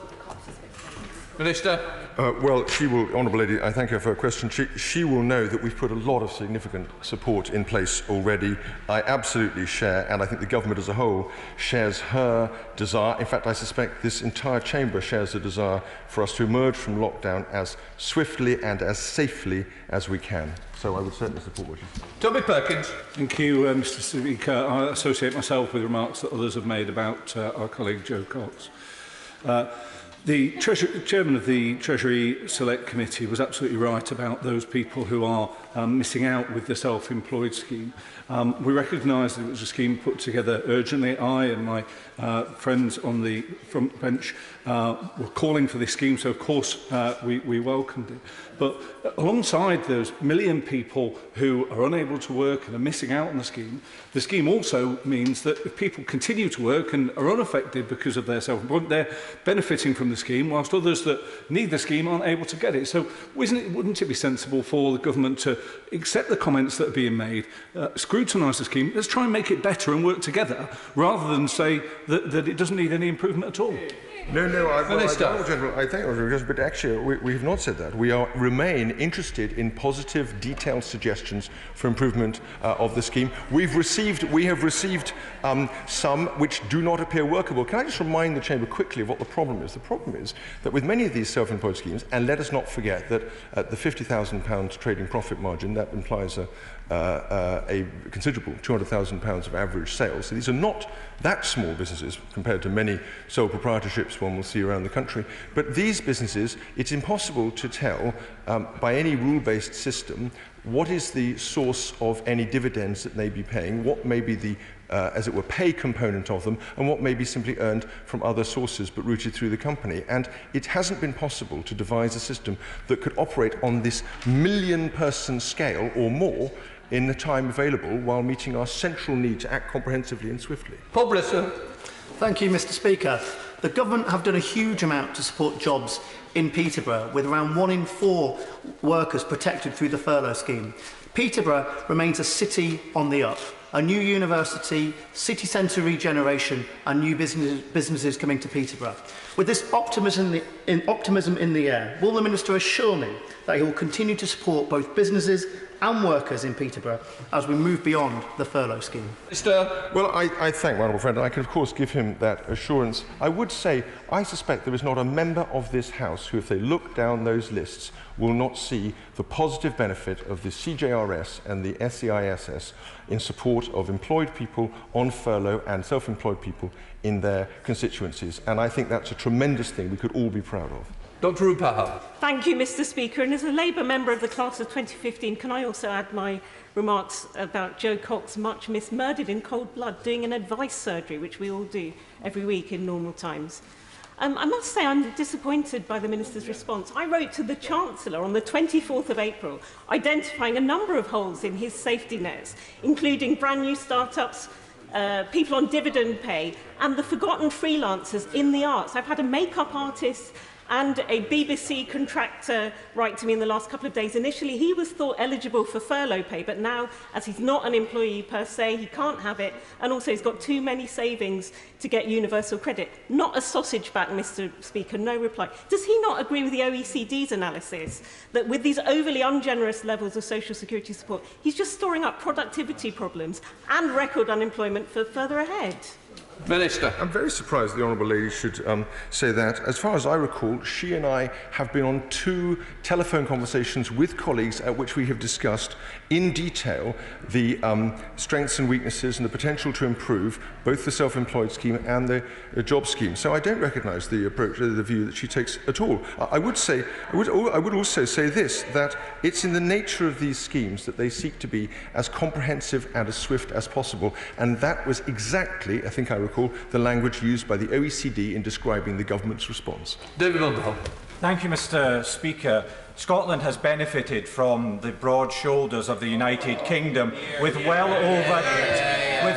over £10 billion of resources coming to Scotland to help fight this pandemic, from the furlough scheme to Barnett consequentials. So will the Minister commit to continue a UK-wide approach in tackling the pandemic, which will have to recognise that different parts of the United Kingdom will see recovery on different timescales, and of course will see different sectors needing different levels of support? Well, of course, my right honourable friend is right. I don't think anyone, and no one, I defer to no one in my admiration of Scotland as a country and its history and people. It is true that in this crisis, as in the crisis of 2007-8, there has been enormous benefit to Scotland from being embedded within a wider union where the collective security and financial strength of all could be drawn on. In the case of Scotland, in the self-employment scheme alone, it has 146,000 claims we now see, and on the job scheme, some 628,000 claims, and that amounts to an enormous package of UK government support for people in Scotland. I'm very proud of that. Drew Hendry. Thank you, Mr Speaker. With over 600,000 jobs lost between March and May, it would be nothing short of a social catastrophe to end the furlough scheme before businesses start rehiring. France and Germany are continuing their support for as long as it takes. With his government denying Scotland the borrowing powers to take our own action that even councils have, can he now see why Scots are concluding that Britain is not working and support for independence continues to rise and rise? Minister. Well, I don't think Scots are concluding that at all. I think any rational person looking at the position would understand that Scotland had been immensely strengthened by its relationship with and its position within the United Kingdom, and rightly so, because of the tens, indeed hundreds of thousands of people who have been supported. He's absolutely right that there is a serious concern about the economic effects of the pandemic, but it is a concern, as the OECD and others have recognised, that we are squarely meeting, and Scotland has been a huge beneficiary, and I'm sure will continue to be of that. Good, David. Speaker, can I thank the Minister and all of his colleagues for protecting 13,400 furloughed jobs in my constituency, as well as the £27 million in grant funding to 2,261 businesses. Does he agree with me that the best way of getting the Lincolnshire economy back on track is to reopen as many businesses as quickly and as safely as possible? Minister. Of course, he's absolutely right. The whole point of the strategy we have adopted is to cushion the immediate shock, protect the vulnerable, and then move as swiftly and safely as we can towards economic growth. As he says, we need businesses flourishing, functioning and working together as effectively as possible. The quicker we get that, the more we can support people back into jobs, and the tailored approach we've taken is designed to help them do that. 17 withdrawn, 18 David Johnson. Thank you, Mr. Speaker. Does my right honourable friend agree that one thing all members of the House could do is encourage their constituents to support the local independent businesses that we have in Wantage and Didcot and everywhere else in the country to give them the best chance of survival? Well, of course I agree with him on that, and one of the great sadnesses of this has been the extent to which it's often the smallest and most local businesses, the most independent, that are most adversely affected by the coronavirus. As he will know, between the job retention scheme, the bounce back loans and the reliefs that we've given, the tax exemptions we've given a huge amount of support in that area, and we will continue to try to do what we can to support it. Thank you, Leah.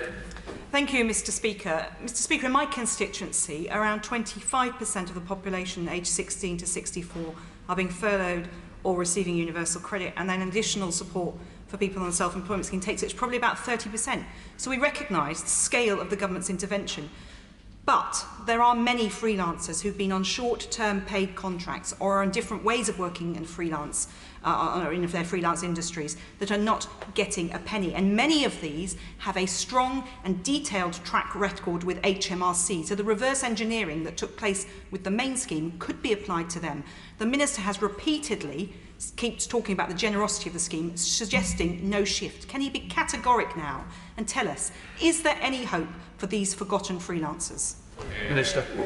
What I have said is simply that international bodies and national bodies have recognised the comprehensiveness and the relative generosity of our schemes, and they have done that. So that's the fact of the matter. The point she raises, of course, is one that we continue to reflect on. As I have said, we take this very seriously. We want to support all sections of the economy, including self-employed people who have not been able to qualify. There are, of course, other ways in which they may be able to qualify for support within this wide package of support that we've given, but the self-employment scheme at the moment is not one in some cases which they are able to use, and that is something we will continue to reflect on. Thank you, Mr. Speaker. Latest figures show almost 9 million jobs have been furloughed, including 12,500 in my own constituency. Jobs that would have undoubtedly have been lost. As we begin to rebuild and reopen our economy, can my right honourable friend assure me that he will continue to support both businesses and workers as they transition away from government schemes? Minister. Well, I thank my honourable friend. As he has pointed out, we are working very hard to protect people in employment. That is what the latest numbers recognise, with the employment number as opposed to the unemployment number. But we must be realistic about this. We're in the middle of a pandemic crisis, and there will be further losses. We have to understand that. The key thing is to make sure that we are as robust and as energetic and as inclusive as we possibly can be in supporting people in employment and supporting them back into employment when they come out of the jobs market. Jim Shannon.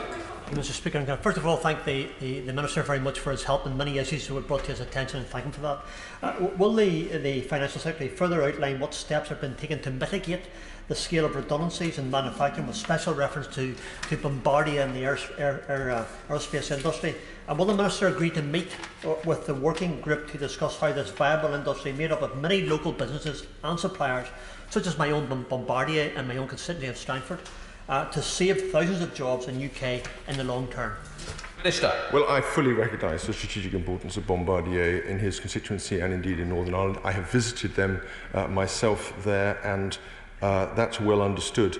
I don't think it would be appropriate for me to talk about specific companies in terms of the support and assistance that we offer, but you know, as you will know, across government we are in constant negotiation and discussion with many different sectors and many different concerns that they have, and we'll continue to do that. Well, Manchester.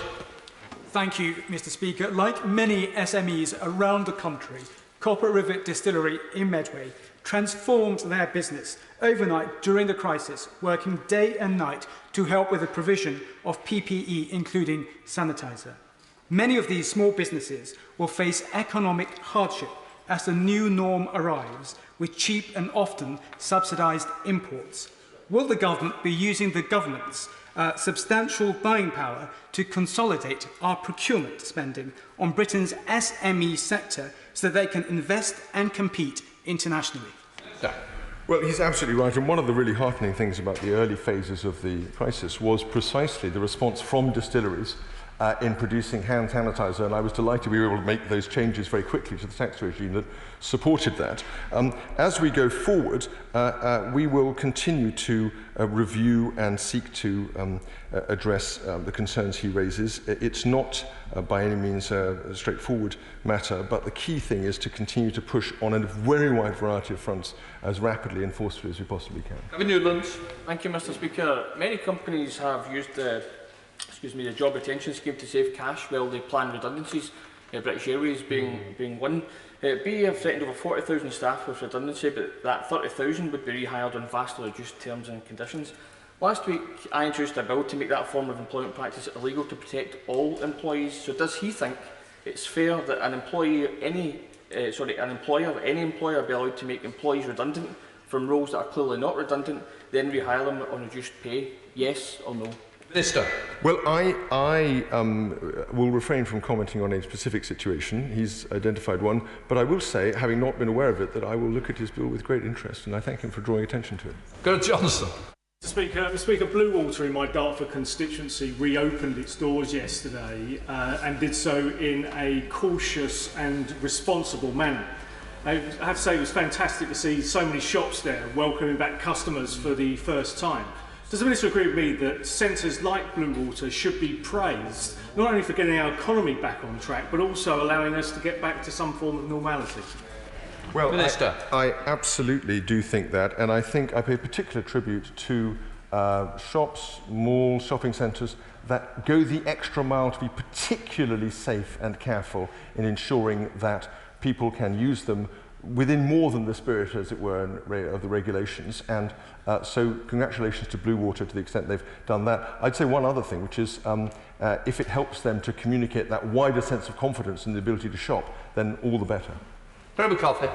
Thank you, Mr. Speaker. The Minister is actually giving quite comprehensive answers to most people in this chamber, which makes it all the more striking how curt he was in replying to the Honourable Member for Brighton Pavilion. So let me have another try. Yesterday, 57 charities wrote to the government urging it to pursue a green recovery which could support at least 210,000 jobs, and we know that the ONS report has just said that vacancies are at a record low. I'm not interested in hearing what the Minister did when he was an Energy Minister. I want to know what the strategy is now. What is he going to do in the current situation to ensure that we build back better and it's a green recovery? Minister. Well, I thank the honourable gentleman, and of course I had no interest, lady, and I've also had no interest whatever in being curt. We had discussed green issues and the green recovery a little in the person just before, and we were picking up from that. I remain very interested, and my colleague, the Exchequer Secretary, who is the lead minister within the Treasury, remain extremely interested in the methods, things we can do to improve a green recovery. I'm obviously not going to announce actions from the dispatch box in the context of a UQ, but I can reassure the lady that there is a great deal of attention being given to these issues by myself and my colleagues. Thank you, Mr. Speaker. My right honourable friend is correct that the job retention scheme and the self-employed scheme are two of the successes of the government's response to COVID-19, and he'll also be aware that preserving as many of those jobs as possible when those schemes are withdrawn is a central and difficult economic task for the government. To that end, can I urge him to put the full weight of the Treasury behind moves as soon as it is safe as possible to move from a 2-metre to a 1-metre gap, because that would be the single act we could take to preserve those jobs. Well, I thank my honourable friend. He will be aware that this is a topic of great topicality. The Prime Minister has launched a review of this within a matter of weeks. It will be decided. I don't think I can go any further than that, but he will see the direction of travel quite closely. We're now going to Dame Margaret Hodge. Dame Margaret. Thank you, Mr. Speaker. And can I add my voice to others who are remembering Jo Cox today and continuing to celebrate her contribution? I chair one of Britain's precious theatres, the Theatre Royal Stratford East, and like theatres up and down the country, we are only surviving because of the furlough scheme. For as long as any social distancing measures are in place, theatres simply cannot put on performances. Even at 1 metre distance, only 1 in 4 seats can be either marketed or occupied. If we're not allowed to furlough beyond October, our theatres cannot survive and will close forever. What will the Minister do to save our theatres? Minister. Well, I thank the Right Honourable Lady very much for her question, and I massively welcome her support for and her chairmanship or ladyship of the Stratford East because it is a phenomenal theatre, and anyone who's acted in Joan Littlewood's Theatre Workshop or Oh What a Lovely War will know that it has a foundational place. She will be aware that many theatre companies have been able to benefit from some of the schemes that have been already launched, and that the government has already placed a very substantial bet through the DCMS, not a bet, but a commitment of support to this sector. But of course, we continue to look closely at it, and I think it's right that she raised the issue, not just on behalf of Stratford East and theatres, but actually performing arts spaces more widely, because the problem with coronavirus isn't just the safety aspect, it's also the fear aspect that goes with a pandemic crisis of this kind. We now come to Douglas Ross. Thank you, Mr. Speaker. Because of the UK Government support, 11,700 jobs in Murray were furloughed and 2,600 self-employed benefited from a share of £7.8 million. However, a Scottish Government report has identified Murray as the area in Scotland potentially at risk of the highest number of job losses following this pandemic. So can the Minister outline what the UK Government will do with the Scottish Government to help businesses and individuals in Murray in the weeks and months ahead? Minister. Well, I thank the gentleman very much for his intervention. As he will be aware, we've always taken Murray very seriously. We have significantly invested in the whole oil and gas sector, from which it's a massive beneficiary. We've supported the City of Aberdeen. We have been very engaged indeed. We will continue to look at the sectoral and the geographical impacts of pandemic, but I'm very pleased and grateful to him for highlighting the enormous impact in his own constituency of the work we've done so far. Thank you, Mr. Speaker. We remember our dear friend Jo Cox today and deeply miss her voice in this House, a powerful voice for those who desperately need our support. Mr. Speaker, can the Minister today commit urgently to support the 1 million people who have fallen through the gaps of provision? The provision the government has made is welcome, but we need a focus and commitment to support the new starters, the self-employed and the freelancers as identified by the Treasury Select Committee, and we need a commitment today. Secondly, with the spectre of 9 million facing unemployment and 1 million young people in that group, what assessment has the Minister made of the number of additional jobs that are likely to be lost, with employers being required to pay 20% of employees' wages? Minister. Well, we think, in response to the latter point, that a graduated return to employers paying for their own staff and being subject to usual, as it were, economic laws of supply and demand is an essential precondition for a proper economic recovery and for, therefore, the sustainability of not just jobs but the economy as a whole. In regards to the wider issues, it would be absurd for me to offer any response to a dispatch box to a Treasury Select Committee report that was filed yesterday. But we will look, as I've said to the Chairman, very carefully at it and also at the issues that it raises. Virginia Crosby. Thank you, Mr. Speaker. I would like to thank the Jo Cox Foundation for all they do.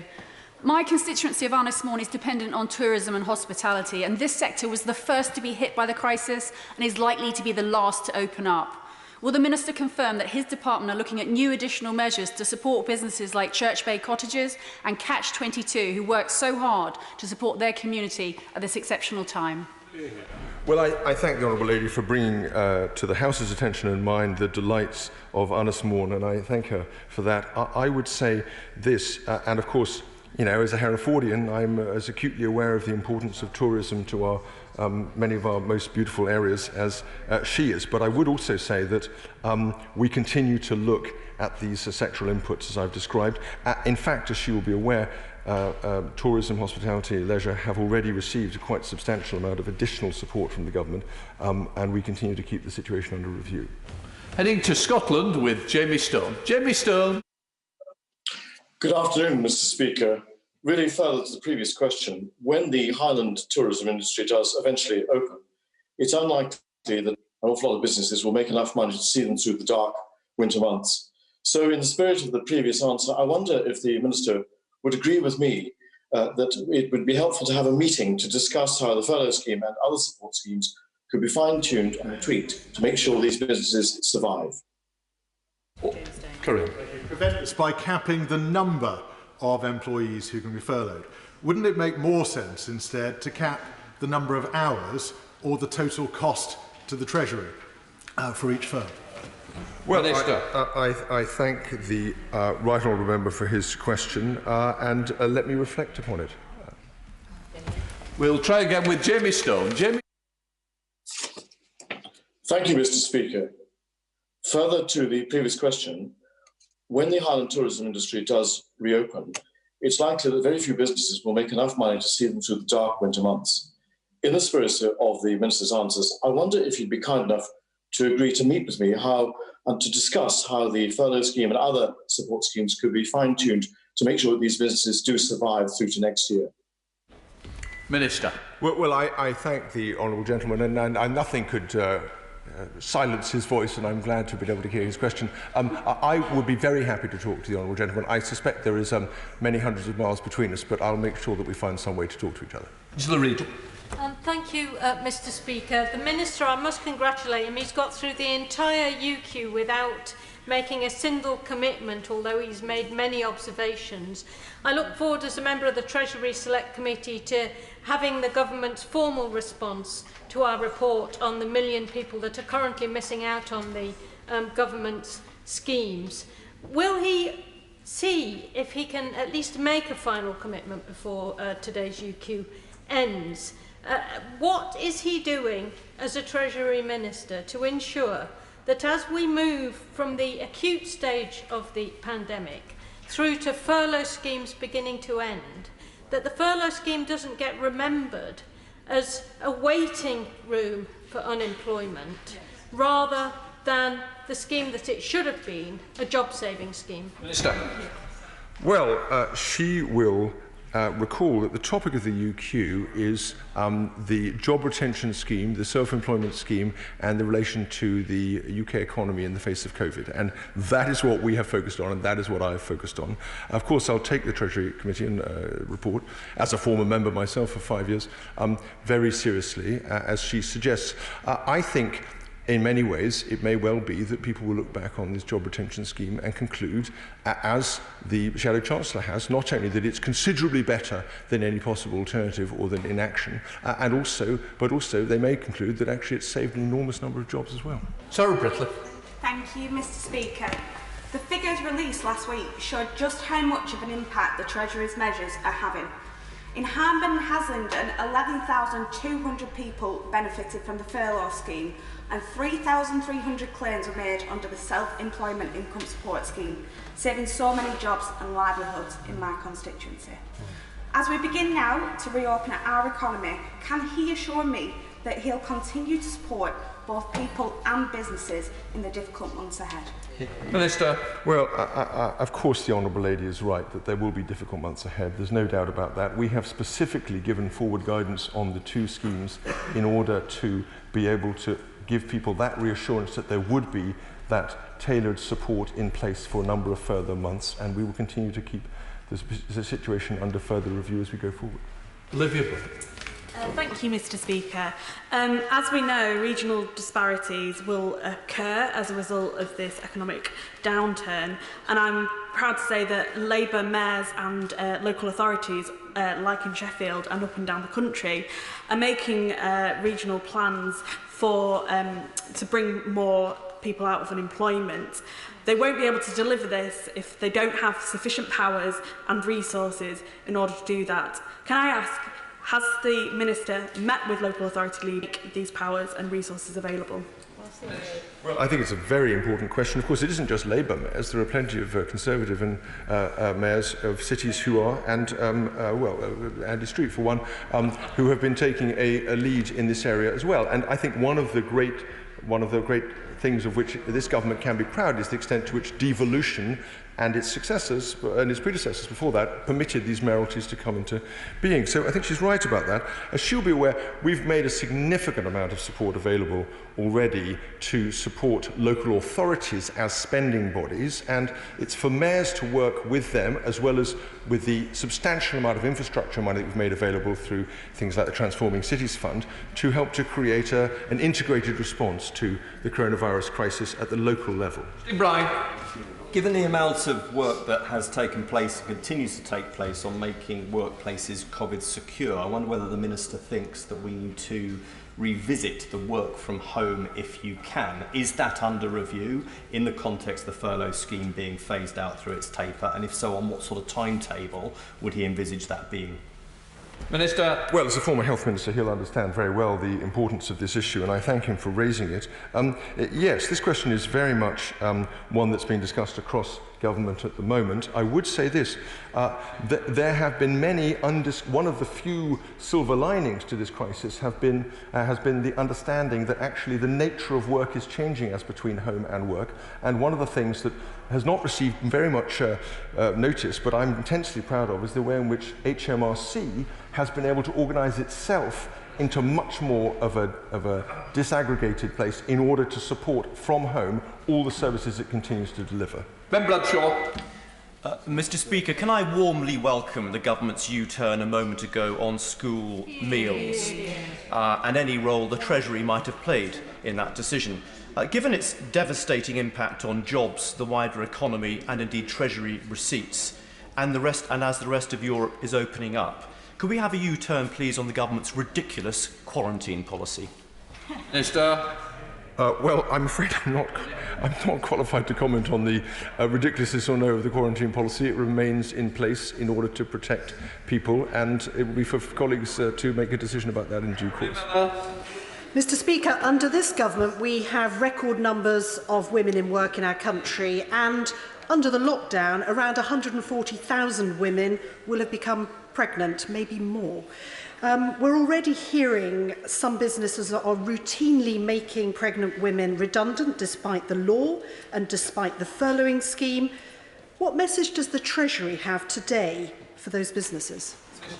Well, clearly that is an abhorrent practice, and she's right to highlight it if it's and to the extent that it's going on, and as she says, it is illegal. I am very proud from a government standpoint of the support that we've given to women, as she has said, including through national living wage and many other matters, and I'm also pleased that we've been able to make sure that the structure of the job scheme goes over enough years to make sure that any impact on maternity is mitigated so that those women are not affected, or as little as possible, by the decisions they may have made for good families. Mr. Speaker, the economic outlook is predicted to be 10 times worse than the 2008 global financial crash. And we all know in this House the devastating impact that the 2008 crash had. This was 10 times worse, potentially. What urgent measures can be taken to protect people in the creative sector, thousands of whom have been in touch with me as the member for Hornsey and Wood Green, desperate to save themselves from penury in the coming months? Well, we don't know how much worse, if worse it is, for over what period of time it will be than the 2007-8 crash.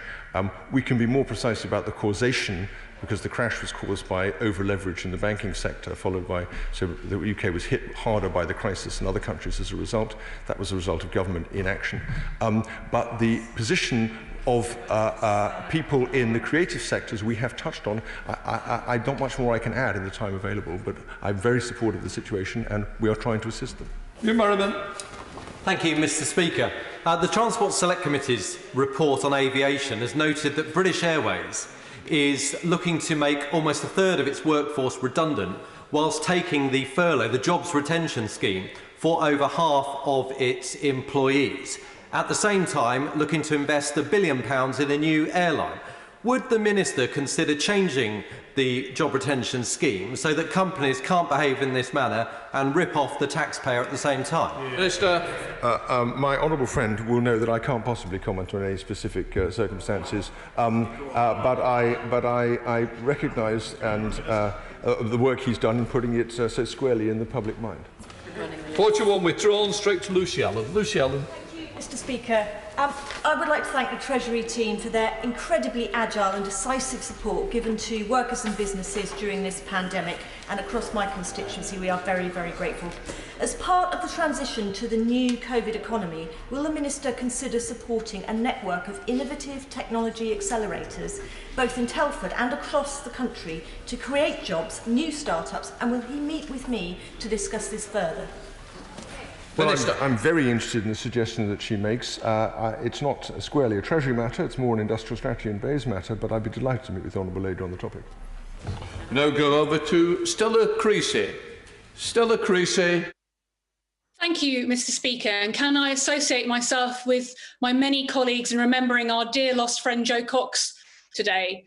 On the 11th of May, the Prime Minister told us, if people cannot get the childcare they need, plainly, they are impeded from going to work and they must be protected and defended on that basis. A survey by Pregnant Then Screwed shows that 71% of women trying to return to work in the next 3 months cannot because of childcare. So can the Minister set out exactly what he's going to do to protect and defend those women from redundancy and discrimination in the workplace? Minister. Well, I thank the Honourable Lady very much for her question. I haven't seen the survey that she describes, but I will look at it and discuss it with the Equalities Minister, my colleague, the Exchequer Secretary. I think, of course, there can be no shying away from this issue, and if it is as she describes, then we'll look very closely at it. I thank her for that. Heading to Essex with Stephen Metcalfe. Stephen Metcalfe. Thank you, Mr. Speaker.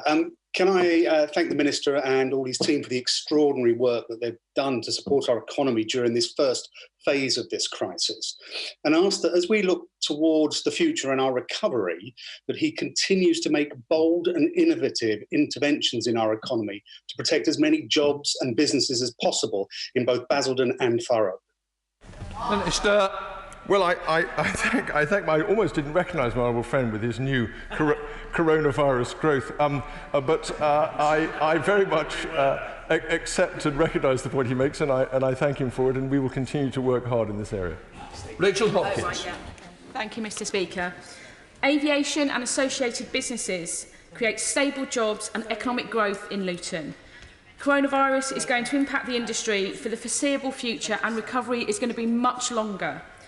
Does the Minister recognise that replicating the French Government's commitment to ensuring short-time work schemes and support are available for longer, for say 2 years, would support those long-term affected sectors, retain key skills in those industries and avoid redundancies? Minister. Well, I thank the Honourable Lady for the question.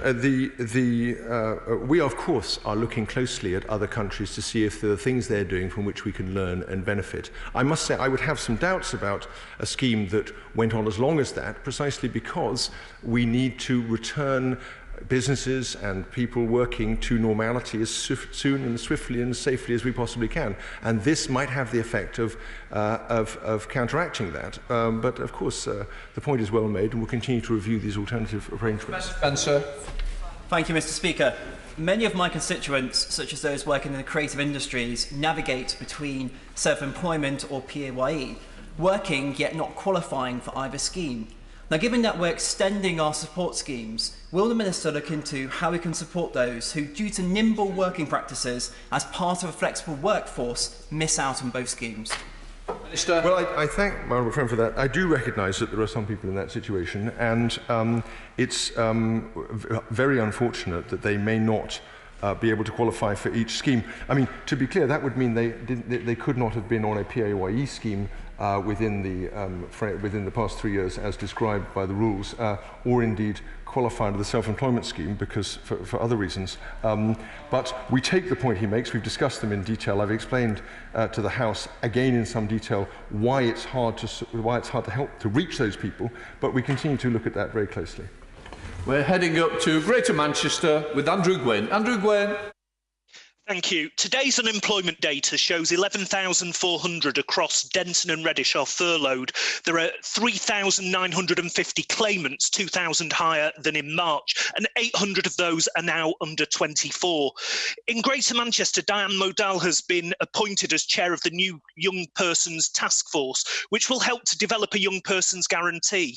But what more can government do nationally to help ensure that our young people are not left behind? Minister. Well, I thank the honourable member for his question. I almost again did recognise him, and I congratulate him on his coronavirus growth. I would say this. I think the point he raises is absolutely right. We are, of course, looking at the differential impacts of the pandemic across the age spectrum, but also, of course, regionally and across other dimensions. I think the importance, it's been well recognised and recommended by many others, of energetic action in the labour market to support young people and people making a transition between one job and another or going back into work is going to be very much, I think, something for us to focus on over the next few years. Thank you, Mr. Speaker. Tourism businesses have been under immense pressure. In particular, smaller hospitality businesses, as in my North Devon constituency, need certainty to be able to survive. Whilst I welcome the introduction of part-time furlough for workers for these businesses to reopen on the 4th of July, some staff must be taken off furlough now. With part-time furloughing not starting until July, can my right honourable friend confirm if there is to be a phased unlocking of the industry, or can part-time furlough commence sooner? Minister. No, the rules are as laid out in the guidance on gov.uk, and they do have a start date at the end of this month, and we are in the final 3-week coronavirus job retention scheme period. But as she says, we are very much hoping and working towards a much wider reopening after or around the early part, first week of July, and that will be, I think, potentially a critical move forward for the country in its response to the pandemic. Owen Thompson. Thank you, Mr. Speaker. The Chancellor stated his priority was to support people, jobs and businesses through this crisis. Yet businesses are on a financial cliff edge. Given today's employment and vacancy rates and the OECD prediction that the UK is likely to suffer one of the worst slumps in the developed world, does the Minister share my concern that ending support schemes too early will simply push many off a precipice? Minister. Well, of course, we want to be sure that there's a phased return to normality. That's what the delay and the extension of the two schemes is designed to do. So we recognise that concern. I would also remind him that the OECD has predicted the strongest bounce back for this country, and that may well be and continue to be because of the extremely flexible labour markets that we have, and I hope that we'll continue to benefit from those as we come out of this dreadful current situation. Final question, Laura. Thank you, Mr. Speaker. I'm sure the whole House welcomed the remarkably stable unemployment figures this morning, testament to the huge amount of support that's come in from the Treasury to retaining employment. Can I urge my right honourable friend to put the same amount of effort into creating jobs in the recovery, including encouraging inward investment and tech hubs, including some in Sevenoaks? Minister. Tech hubs in Sevenoaks are my regular reflection. I thank the Honourable Lady very much for her question. No, of course, she's absolutely right. As we think about a more sustainable, greener, more productive economy, we need to be thinking about how our whole industrial strategy and posture will change. And I have no doubt it will involve continued investment and support for technology in all its manifestations across the UK.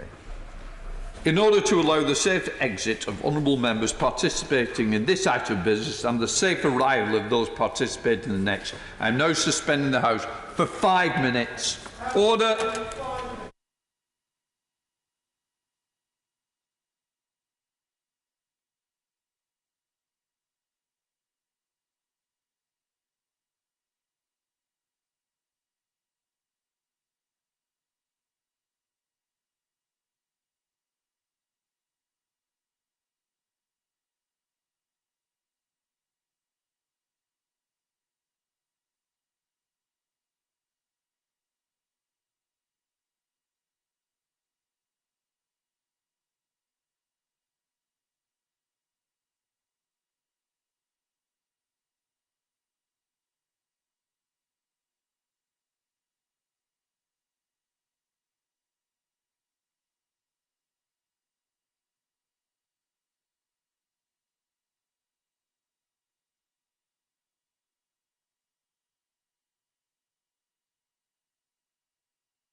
Order. I call the Prime Minister to make a statement. Prime Minister.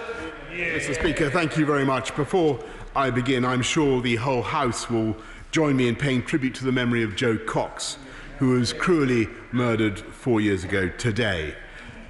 Her sister Kim Ledbetter spoke for us all when she urged everyone to remember Jo by pulling together with compassion and kindness.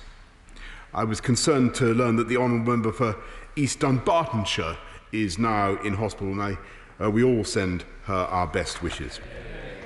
Mr. Speaker, with permission, I will make a statement about the ambitions of a global Britain and the lessons of the COVID-19 pandemic. We're living through a daily demonstration of how events on the far side of the world influence not only British security and prosperity, but something as elemental as the state of our health and whether we can go to work, go shopping.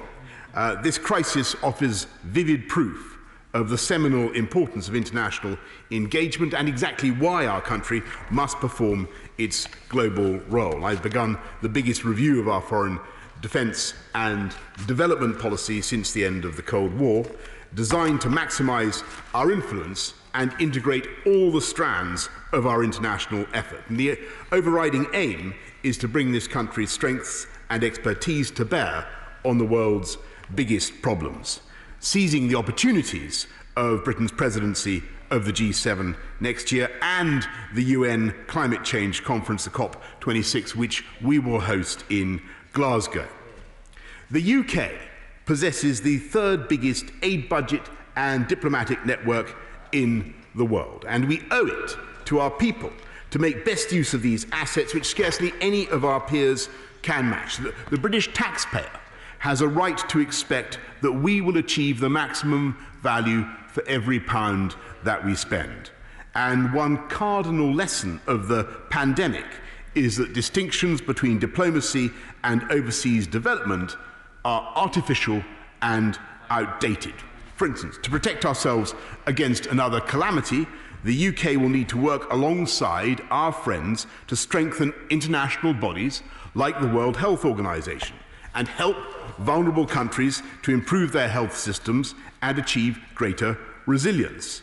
It makes no sense to ask whether this amounts to aid or foreign policy. They're one and the same endeavour, and they're designed to achieve the same goals, which are right in themselves and serve our national interest. On the 4th of June, I chaired a virtual summit of the Global Vaccine Alliance, which raised enough money to immunise 300 million children. I doubt whether any other occasion will save more lives and avoid more suffering or produce a better example of the good this country can do by its international engagement in the true and broad sense alongside our friends. And yet today, as anybody who has any experience of the matter will know, a dividing line between aid and foreign policy runs through our whole system, with our Department for International Development working independently from the Foreign and Commonwealth Office, and our aid budget parcelled out between different arms of Whitehall. DFID outspends the Foreign Office more than 4 times over, and yet no single decision maker in either department is able to unite our efforts or take a comprehensive overview. We give as much aid to Zambia as we do to Ukraine, though the latter is vital for European security. We give 10 times as much aid to Tanzania as we do to the 6 countries of the Western Balkans, who are acutely vulnerable to Russian meddling. And regardless of the merits of these decisions, no single department is currently empowered to judge whether they make sense or not. No single department is empowered to judge whether they make sense or not. And so we tolerate an inherent risk of our left and right hands working independently. Faced with this crisis today and the opportunities that lie ahead, we have a responsibility to ask whether our current arrangements, dating back to 1997, still maximise British influence. Those well-intentioned decisions of 23 years ago were right for their time. They paved the way for Britain to meet the UN target of spending 0.7% of national income on aid, a goal that was achieved by the coalition government in 2013 and has been maintained. They went silent at that bit, didn't they? And has been maintained ever since, including this year, and which remains our commitment.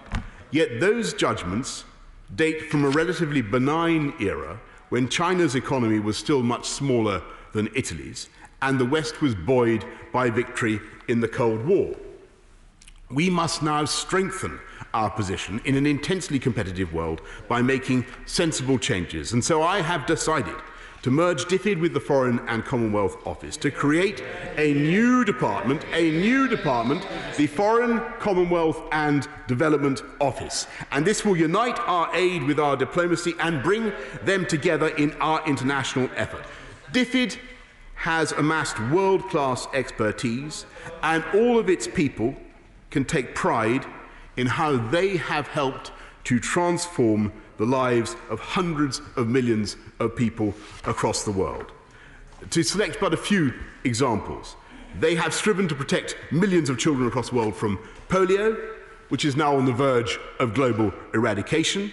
They have paved the way for millions of girls to attend school for the first time in countries such as Pakistan, as I've seen for myself. They've done their utmost to ease the suffering in Syria, and in Sierra Leone they were central to the defeat of an outbreak of the Ebola virus. And all of this amounts to the finest demonstration of British values, following in the great tradition of the country that ended the slave trade and resisted totalitarianism. And it's precisely that ambition, vision and expertise that will now be at the heart of a new department, taking forward the work of UK aid to reduce poverty, and that will remain central to our mission. The Foreign Secretary will be empowered to decide which countries receive or cease to receive British aid, while delivering a single UK strategy for each country, overseen by the National Security Council, which I chair. Those strategies will be implemented on the ground by the relevant ambassador, the relevant UK ambassador, who will lead all of the government's work in the host country. And in this, we are following the examples of Australia, Canada and New Zealand, all of whom run their development programmes from their foreign ministries. And we will align other British assets overseas, including our trade commissioners, who will come under the authority of the UK ambassador, bringing more coherence to our international presence. Now, amid this pandemic, this House may ask whether this is the right moment to reorganise Whitehall, but I must say that in reality this crisis has already imposed fundamental changes on the way that we operate. And if there is one further lesson, it is that a whole-of-government approach, getting maximum value for the British taxpayer, is just as important abroad as it is at home. And so this is exactly the moment when we must mobilise every one of our national assets, including our aid budget and expertise, to safeguard British interests and values overseas. And the best possible instrument for doing that will be a new department charged with using all the tools of British influence to seize the opportunities ahead. And, Mr. Speaker, I therefore commend this statement to the House. I now call the Leader of the Opposition, Keir Starmer. Thank you, Mr. Speaker. Can I thank the Prime Minister for early sight of his statement and for the telephone call we had earlier today. As the Prime Minister has noted, today is the 4th anniversary of the tragic murder of our friend and colleague Jo Cox. And I don't need to remind the House of Jo's commitment and dedication to international aid. How highly she valued DFID as a power for good. And I'm sure the whole House will want to send best wishes to Jo's friends and family on this difficult day. Can I also join the Prime Minister in sending our heartfelt best wishes to the honourable member for East Dunbartonshire, to her friends, to her family and to her colleagues here and in Scotland. It must be very distressing. Mr. Speaker, we should see this statement for what it is: the tactics of pure distraction. Jo Cox would have seen right through this. A few hours ago, the ONS figures showed a fall of 600,000 people on the payroll. The economy contracted by 20% in April. And we could be on the verge of a return to mass unemployment, something we've not seen for a generation.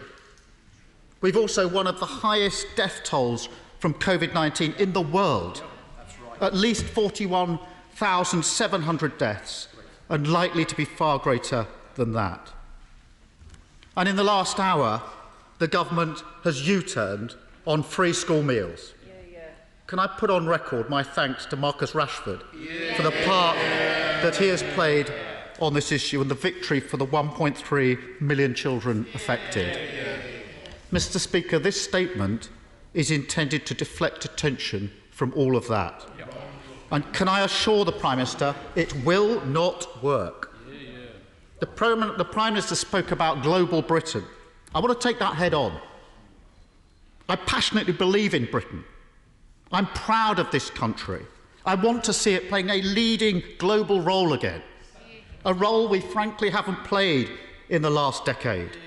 I want to see Britain as a moral force for good in the world, a force for global justice and cooperation, leading the world on global security, leading the global search for a vaccine, leading the global fight against poverty, climate change and gender inequality. We don't achieve that by abolishing one of the best performing and most important departments. A department that's done so much to tackle poverty and injustice.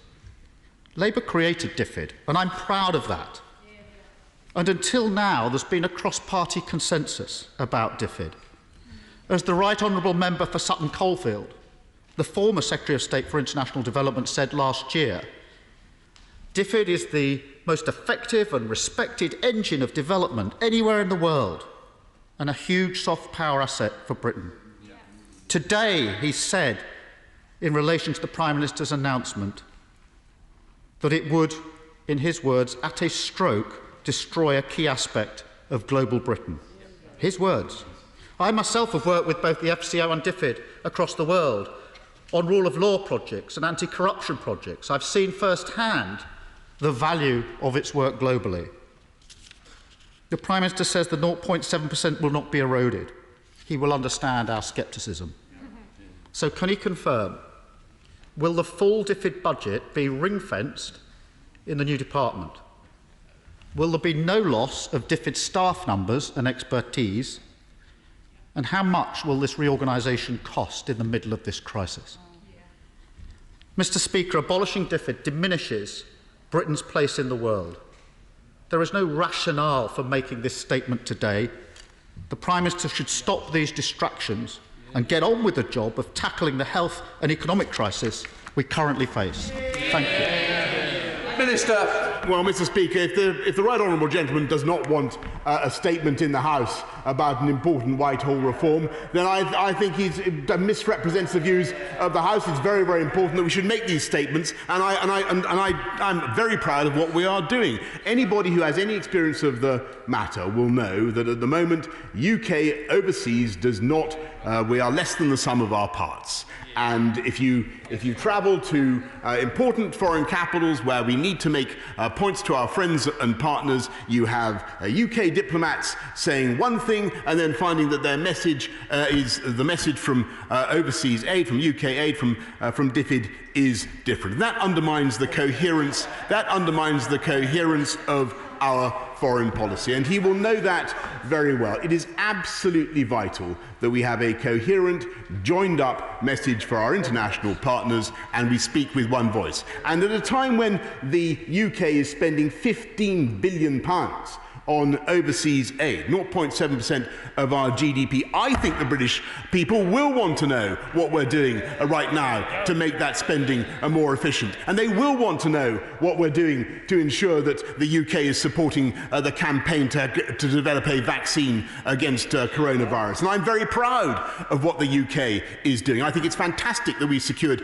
$8.8 billion at the recent summit to develop a vaccine. And I'm very proud of the work work that DFID is doing. And yes, of course, we will make sure that we guarantee the DFID budget. But what will happen within the new department? But what will happen now is that every single person working in that department, in the new Whitehall Super Department, the Foreign, Commonwealth and Development Office, every person in that department will now have all the idealism and sense of mission that comes from DFID, but also the understanding of the need to project UK values, UK policies and UK interests overseas. This is a long overdue reform and he should support it. Mr Speaker, I'd like to associate myself with the comments the Prime Minister made regarding Jo Cox and our colleague from East Dunbartonshire. I very much welcome the Prime Minister's statement today. Can he confirm that this is a merger, not a takeover, and that actually this has the potential of enhancing the role of international development in our foreign policy? And will he also confirm that this government's commitment to invest in and support the poorest parts of our world remains as strong as ever? Yes, it certainly does. And what, in fact, I'm grateful to my honourable friend. What is actually happening, of course, is that DFID and the FCO are now joining together to become a new Whitehall Super Department for International Affairs, which will be of huge benefit to our ability to project Britain's sense of mission about overseas aid. And it's, for too long, frankly, UK overseas aid has been treated as some giant cash point in the sky that arrives without any reference to UK interests or to the values that the UK wishes to express, or the priorities, diplomatic, political or commercial, of the government of the UK. We now go to the Leader of the SNP, Ian Blackford, with 2 minutes. Ian Blackford. Thank you, Mr Speaker, and can I associate myself with the remarks both of the Prime Minister and the Leader of the Labour Party of the murder of Jo Cox 4 years ago, a day I guess none of us rightly will ever forget. And can I thank the Prime Minister and the Leader of the Labour Party for the comments of my colleague for East Dunbartonshire. I know she's very grateful of all the support that's been shown towards her. Mr Speaker, prior to the Prime Minister coming to the House today, the contents of his statement were shrouded in secrecy. We now know why. Unfortunately, it is now crystal clear what is happening. The Prime Minister and this UK government are using the cover of a terrible pandemic to rip apart the UK's structures for international development and humanitarian aid. At a time when we should be standing with the world's poorest, acting as a beacon of hope, the Prime Minister is playing politics. Let me be clear. The government are blatantly using challenging domestic circumstances as an excuse to wind down essential aid for the world's poorest. This is shameful and is not in our name, Mr Speaker. We are talking about people burdened with suffering every single day, and on top of that, they too are dealing with this terrible pandemic. If these are the values of global Britain, then they do not represent the values of the vast majority of people in Scotland, and we want no part in it. In taking this decision on DFID, this UK government is once again ignoring expert advice. Last December, more than 100 charities specialising in humanitarian relief, girls' education, global health, clean water and sanitation strongly warned against today's announcement. They warned that merging DFID would be, and I quote, turning our backs on the world's poorest people. Only last week, an interim report from the International Development Committee said that this merger would erode accountability and shift funds from poverty reduction. So let's start with the most basic question first. And before I put it, let's not have the usual bluster, Prime Minister. Answer the question for once. Can the Prime Minister confirm that he has actually read the interim report by the International Development Committee on this proposed merger? Can he also confirm which aid charities he consulted before making his statement today? Mr Speaker, DFID employs around 600 people in East Kilbride. Can the Prime Minister guarantee that all these jobs are secure and that they will stay in East Kilbride? And finally, on the 8th of June, my colleague, the member for Dundee West, wrote to the DFID Secretary asking why the department was suspending all DFID projects except for a relative handful of projects that had been identified by the government as a priority. Can the government confirm if all these suspended projects are now being scrapped? Stop. I must respectfully tell the right honourable gentleman that the policies that we are enacting, for which he expresses such horror, the creation of this new Whitehall super department actually reflects what most of the vast majority of the OECD already does. I mean, I think I might say only 1 in 29 OECD countries does anything different from what we're proposing. We are integrating our foreign policy and our massive development threat. We're going to increase it. We're going to make sure that we do even more to tackle poverty and deprivation around the world, tackle the under-education of women and girls around the world, which is an absolute disgrace. But we're going to use this powerful new Whitehall department to do it, to give the UK extra throw weight and megawattage. That's what we need. Because at the moment we're less than the sum of our parts. And as for East Kilbride, I mean, that was the height of absurdity, Mr. Speaker. Here he is. He says he wants to break up the United Kingdom, the right honourable gentleman, and yet he wants us to keep jobs in East Kilbride. I can tell him, of course we're going to keep those jobs in East Kilbride. Of course we're going to support the work of those fantastic people in East Kilbride. He, by his policies, would of course throw that away. Thank you, Mr. Speaker, and I'm very glad that my right honourable friend, the Prime Minister, has been listening to a few of the things I've said over the last 3 years, and bringing strategic alignment to foreign policy is something that many of us have been calling for. So I must say I welcome this, and indeed it brings us into line, as he's already said, with Kansas countries. My Australian opposite number, who I spoke to only an hour or so ago, praised this decision, as did my Canadian opposite number. And this also brings us into line with Norway and Denmark, 2 countries very well known for delivering effective aid programmes, not just in their own national interest, but in the interests of the people they serve. So I welcome this decision. May I, however, ask that he reinforces the commitment that this is to deliver the technical expertise that DFID has demonstrated over 23 years. And just as you would not ask an ambassador to command a battle group, you wouldn't ask somebody untrained to have handling or delivery of the millions of pounds that are so well and so effectively spent by people in East Kilbride and actually around the world on our behalf. Prime Minister.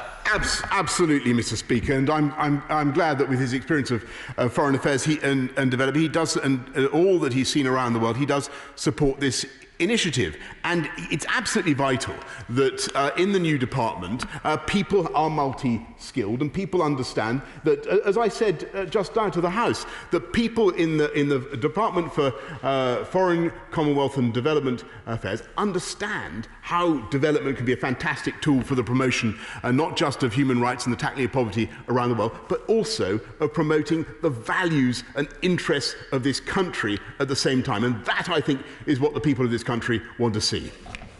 Heading to Rotherham with Sarah Champion. Sarah Champion. Thank you, Mr. Speaker. Prime Minister, I am incredulous that you're going down this path. With a single stroke, you are getting rid of our soft power and our international standing at a time when the development world needs us to stand together and show real leadership. Let me fact check his statement. Aid and foreign policy are very different. One is humanitarian, one is political. ODA spend is embedded in 4 acts of Parliament, specifically to alleviate poverty, not to safeguard British interests. DFID is the department with oversight, and our report of last week shows it is the most effective and transparent at delivering aid, and FCO has been criticised in this regard. So, can the Prime Minister please explain how will ODA spend now be scrutinised and protected? What is the timetable of this hostile takeover? And can the PM please detail the costs of this restructure at what must be the most inappropriate time?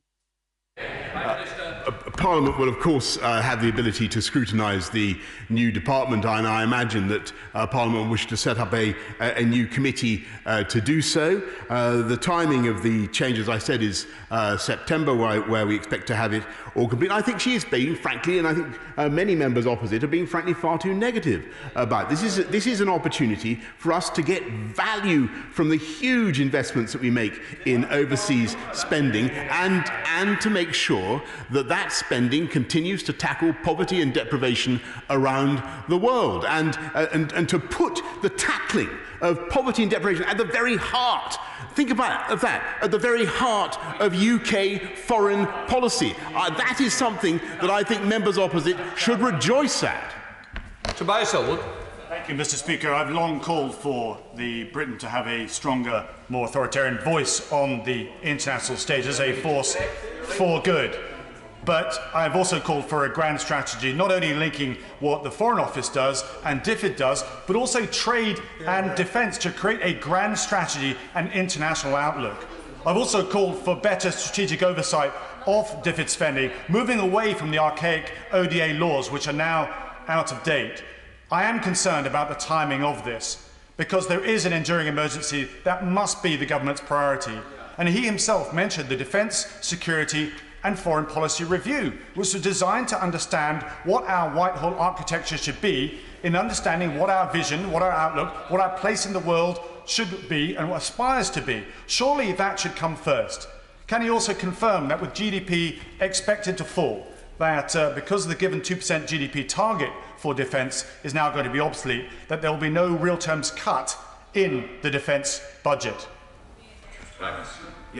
Mr. Speaker, I'm grateful to my honourable friend, and he and I have discussed these matters many times, and I think he's basically right, that we do need to have an integrated strategy, and we do need to have an integrated approach, and that's why this government has inaugurated the biggest, most fundamental integrated review of our foreign security and defence policy since the Cold War. And the reason we're having this discussion now is because we need to get going. And yes, absolutely right that we face a crisis now, but we also face a post-COVID world when the UK is going to need to be able to speak with one powerful voice on the international stage, in which our idealistic ambitions for development are wholly integrated with our views on foreign policy. And the UK will therefore speak all the more powerfully for that. This is the position adopted by the vast majority of countries in the OECD. As I say, I think all but one of 29 pursue this approach. It's the right reform at the right time. I believe the House should support it.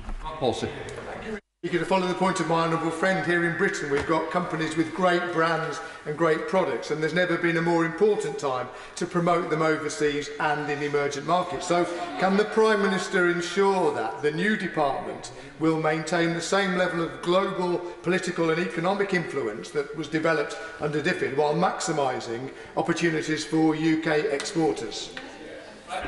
Yes, I will, Mr. Speaker, and I think it's only fair that UK exporters and UK companies should get a proper hearing from this department, because I don't know about honourable members around the House, but many a time I've been asked why on earth such and such a water sanitising product or whatever it happened to be was not properly listened to, didn't get a chance for support from the UK ODA budget. Now, we want to have entirely fair procurement. We do not wish to see taxpayers' money being wasted, but it's also vital that where the UK can do great things around the world, whether in clean technology, zero carbon energy generation or whatever, it's vital that the UK producers should get a fair crack of the whip. Sir Edward David. Can I associate myself with the remarks of the Prime Minister on the late Joe Cox and the member for East Dunbartonshire? Mr. Speaker, Britain's international aid should have one overriding purpose: to help the world's poorest. Confusing this objective for Britain's aid budget with other foreign and security policies objectives is a massive step backwards. When the world's poorest are exposed to the worst pandemic for a century, why has the Prime Minister chosen this moment to step back from Britain's leadership in the fight against global poverty? Isn't the Leader of the Opposition right? This is an appalling version of distraction politics.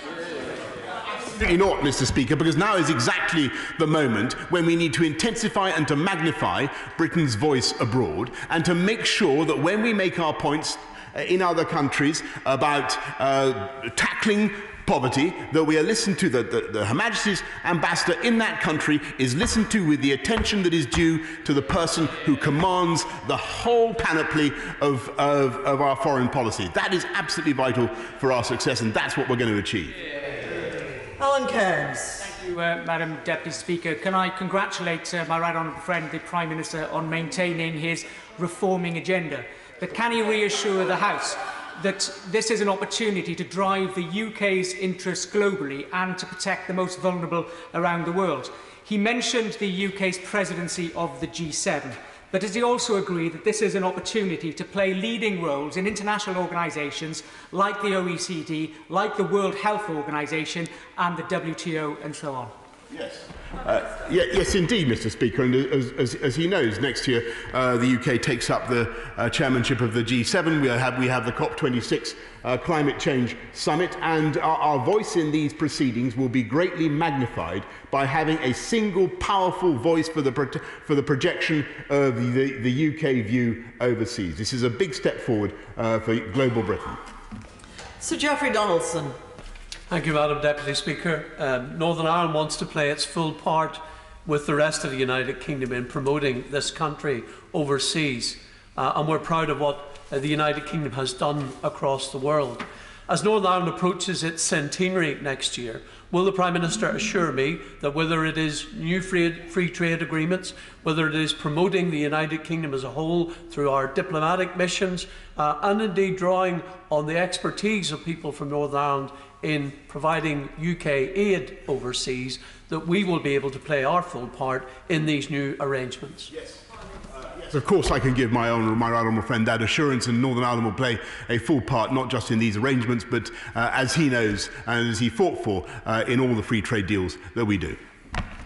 Sergeant Javid. Thank you, Madam Deputy Speaker. Can I welcome the statement from my right honourable friend, and also his commitment to our continued effort in terms of international aid. He may know that just last week the World Bank reported that some 100 million people could be driven into extreme poverty because of the COVID-19 crisis. And in many developing countries, their economies are already being hit hard with falling remittances, falling investment. But I know that many are also concerned by increasing talk of protectionism by advanced economies, including by some people in this country. So can I ask my right honourable friend to take this opportunity to commit Britain to fighting protectionism in all its forms, because trade is as important as aid?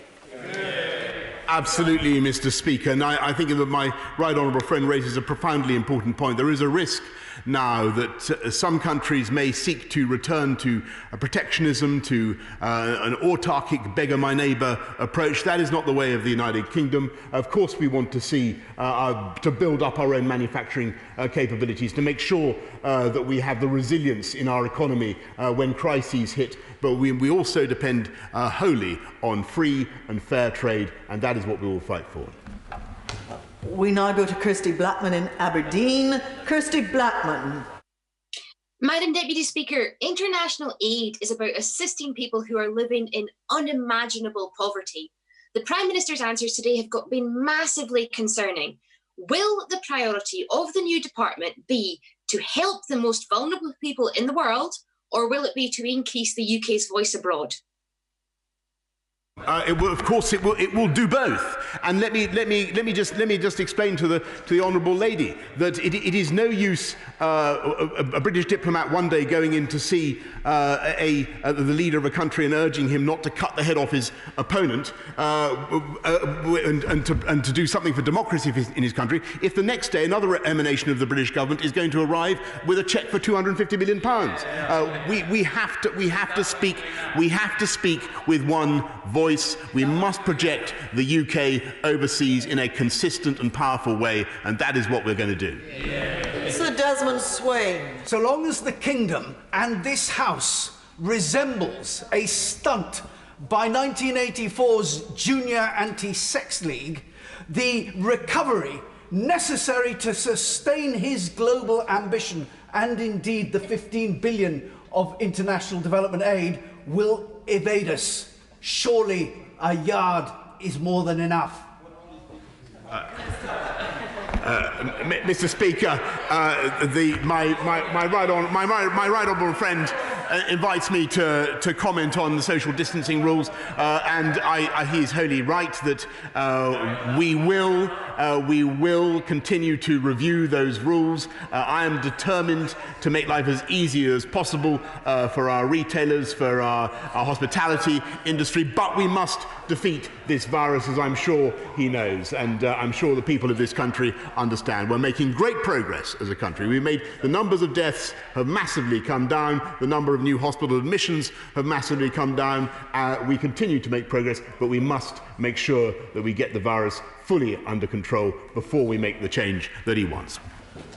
Thank you, Madam Deputy Speaker. In his statement, the Prime Minister said that a divided line between aid and foreign policy runs throughout a whole system.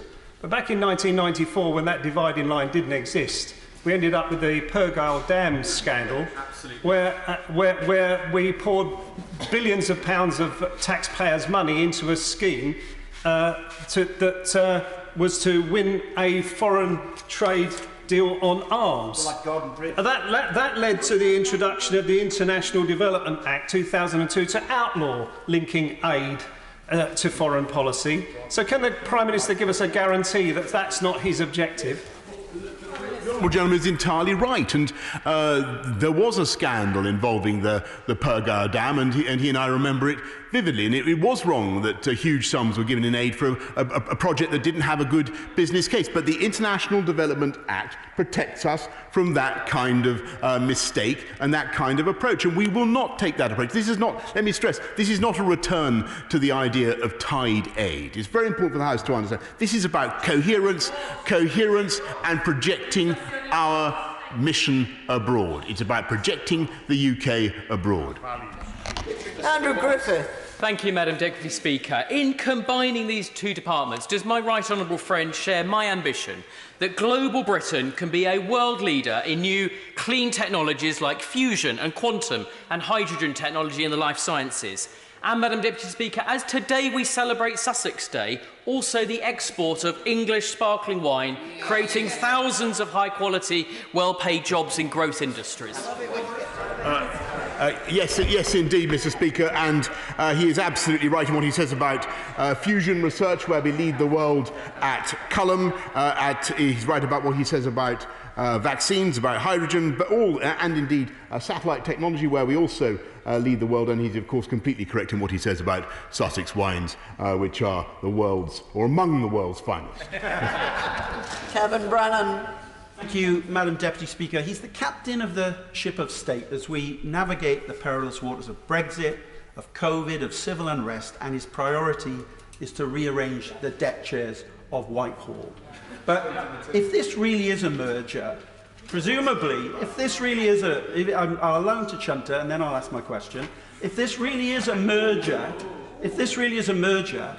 will the Right Honourable Member for Berwick-upon-Tweed, who sat on the front bench, and the Right Honourable Member for Esher and Walton, who sat on the bench, be applying equally for the new job of Colonial Secretary? I'm not going. I think he spoke of the post of Colonial Secretary. I don't know quite what plan he's on.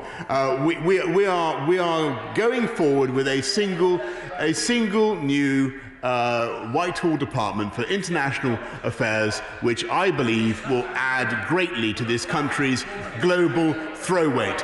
Those of the members opposite should applaud this change. It reflects what is done by the overwhelming majority of countries in the OECD. Most of our friends and partners, all of our friends and partners that I can think of, we should get with the programme and support it. Order. Honourable members mustn't shout at the Prime Minister.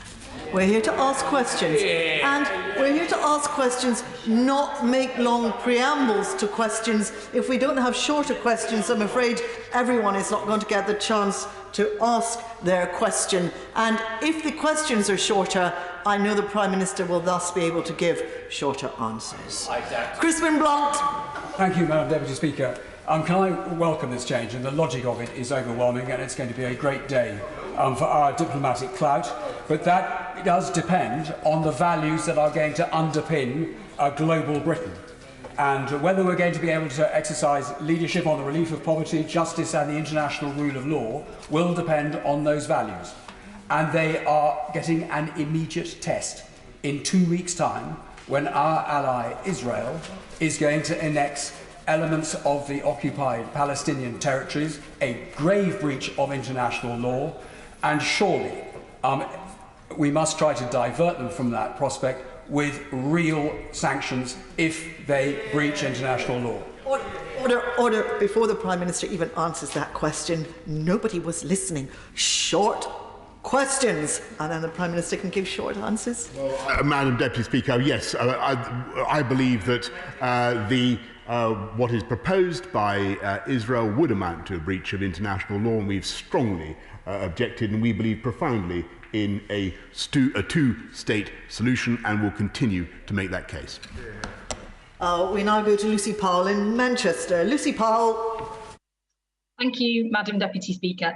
If the Prime Minister is serious about global Britain, why has he left our world-leading aerospace and defence industry in a downward holding pattern? We've already seen thousands of job losses in communities that can ill afford to lose them.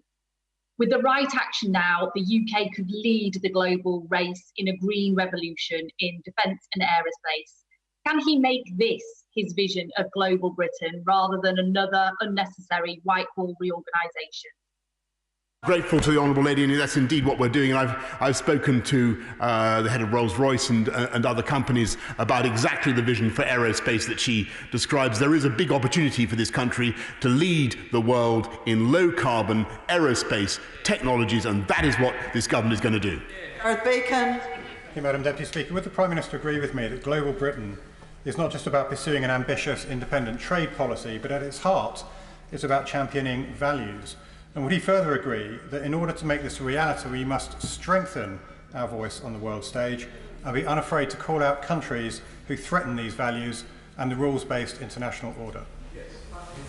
I do believe this will be a profoundly beneficial change both for the FCO and for DFID, because you will infuse the whole of our foreign policy, as I say, with that missionary zeal, that sense of idealism that characterises the very best of our aid experts, and they are the best in the world. And they will now be at the absolute heart of UK foreign policy, and that's the right place for them to be.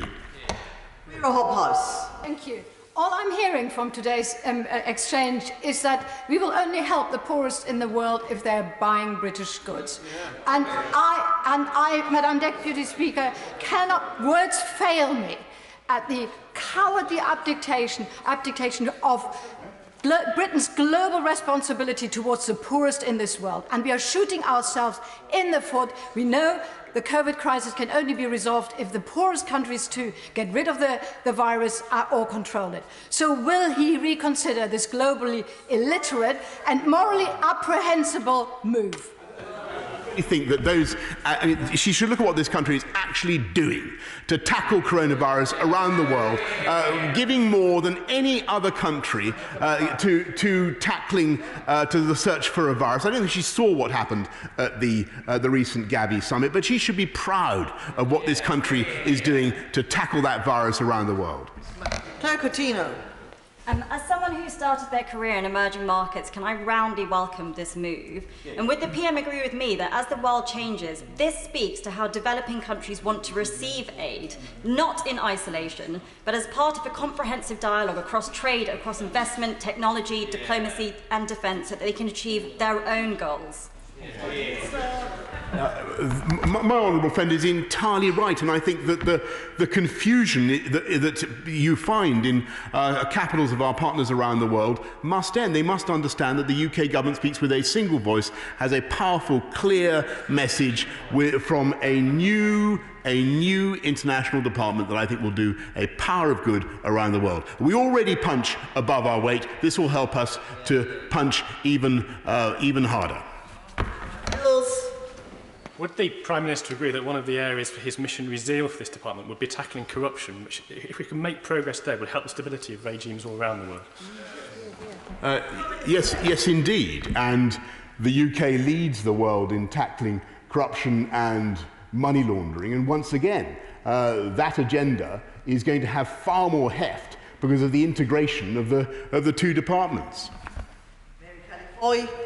Madam Deputy Speaker, it's hard to see this decision as anything but a populist stunt which flies in the face of what the coronavirus pandemic tells us, that we are all interconnected in this world. Can the Prime Minister tell the House what consultation the government has carried out with humanitarian and development experts as well as leading aid organisations before this decision was made? I'm sure the Honourable Lady that there's been massive consultation over a long period of time, and it is my own personal and direct experience that the UK, although it does a fantastic job with development aid, could do even better if we had a powerful, single, integrated voice of the kind that I'm describing and that will bring into existence in September. Shelbrooke. Thank you, Madam Deputy Speaker. Can I welcome my right honourable friend's decision days? He'll know the work I carried out with the Westminster Foundation for Democracy when I was the international chairman of the party. Often there were tensions between DFID and the Foreign Office about how to be funded. And my right honourable friend will also know that our friends and allies in the Caribbean felt very let down after the hurricanes and not being able to put the support as needed. And he'll also be aware of the money we have put into the refugee camps for the Syria crisis, great the rest of Europe put together. So can my right honourable friend confirm to me that this isn't watering down, this is indeed making a stronger and more efficient approach, and that the most vulnerable people in society and the programmes we have to do will actually see an enhanced service from the UK?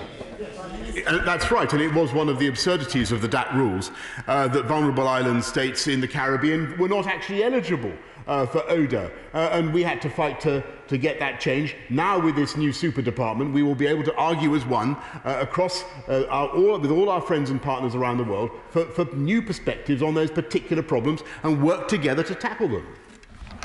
Diana Johnson. Deputy Speaker, at this time of national crisis, wouldn't the Prime Minister be better using what he describes as the megawattage to actually sort out some of the domestic problems we're facing? For example, the 20,000 job losses in the caravan industry around Hull, or the threat to the Hull Trains open access service, 130 jobs, or getting a grip on the education shambles that his education secretary has been leading on, and make sure that we can get our kids back to school safely. Well, I'm sure that the Honourable Lady will want to join me in encouraging all parents to send their kids back to the schools that are open and waiting to receive them. And I'm sure she'll want to join everybody, perhaps the Right Honourable Gentleman opposite will want to join everybody in saying that it is safe to go back to school. Paul Holmes. Thank you. Can I say that the Prime Minister has done absolutely the right thing to ensure that there is a Foreign Office that has a laser-like focus on aid and diplomacy. But what involvement will trade have in this mix so that a compassionate aid and international trade work hand in glove? Thank you, Mr. Speaker. I thank my honourable friend. We're keeping the new Department for International Trade separate, working hard on free trade deals as it must for the moment. But it's very, very important that in mission around the world there will be a single point of reference for governments that need to understand what the UK position is, and it's a powerful change. The ambassadors around the world will be newly empowered, newly authorised to project the UK's point of view. Bradshaw. How is it compatible with global Britain to be the only country in the world at this stage of the COVID pandemic, and as the rest of Europe opens up, to be putting up a great big closed for business sign in the form of his quarantine policy? It's curious that he says that, because as far as I know, the quarantine policy is actively supported by the shadow foreign secretary at the very least, and indeed supported by the Labour Party. So if he's dissenting from his own party, I perfectly understand that. But the reason for our policy is, of course, to prevent the reinfection of this country as we drive the virus down by people coming back from countries where it is out of control. Lawrence Robertson. Madam Deputy Speaker, does the Prime Minister agree with me that it is in Britain's interest to have a poverty reduction programme across the world? But will he guarantee after this change that the government will still continue to concentrate on education and health, particular education of girls across the world, so that not only for benefit of Britain but for humanitarian purposes we carry on the poverty reduction programmes? Great question. Hear, hear.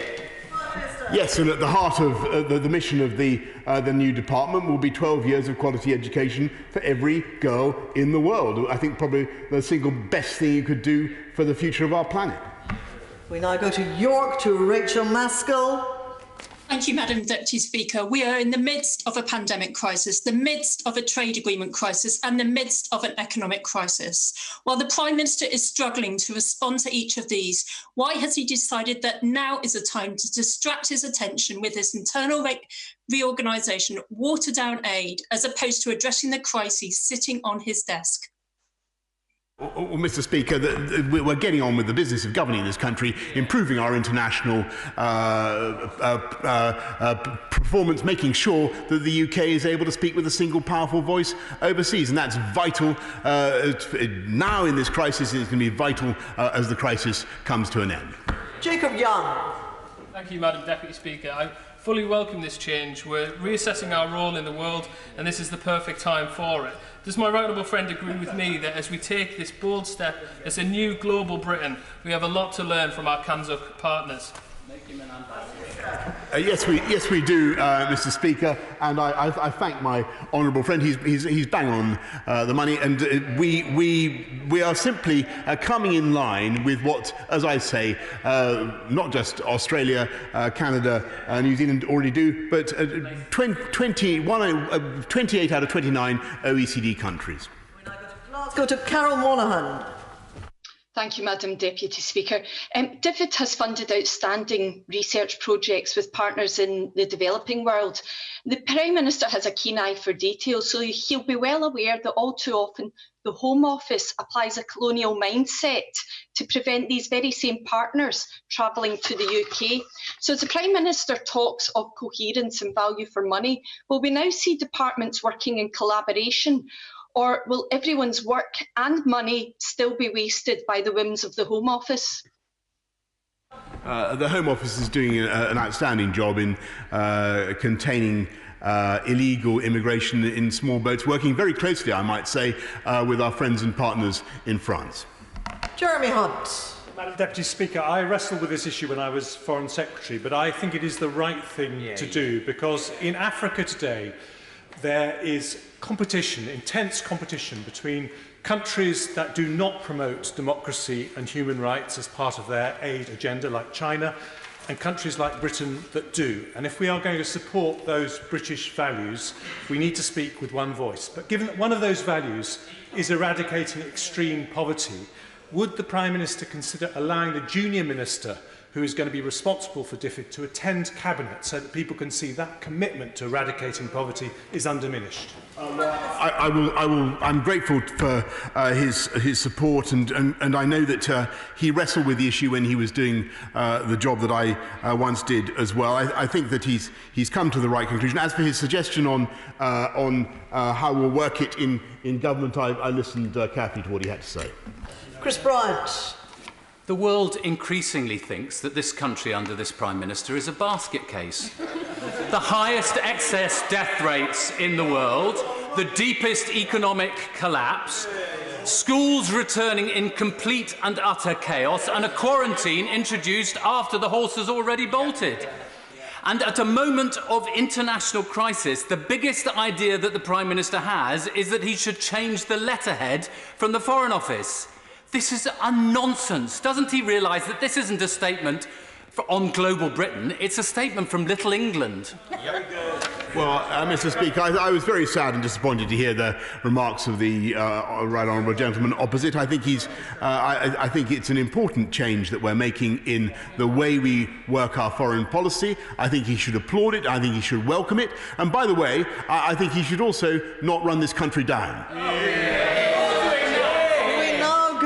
To Belfast, to Claire Hannah. Thank you, Madam Speaker. Prime Minister, whatever you think about removal of statues and whatever it is you're trying to signal with what looks like a very regressive move, there's a clear desire at this moment among many people, including in Britain in the context of the Black Lives Matter campaign, to examine the ambiguous legacy of the British Empire. Given the vital work of DFID in addressing inequalities and underdevelopment, some of which I must say are a legacy of the British Empire, is this not a particularly shameful moment for you to abolish the very department that is trying to address those inequalities?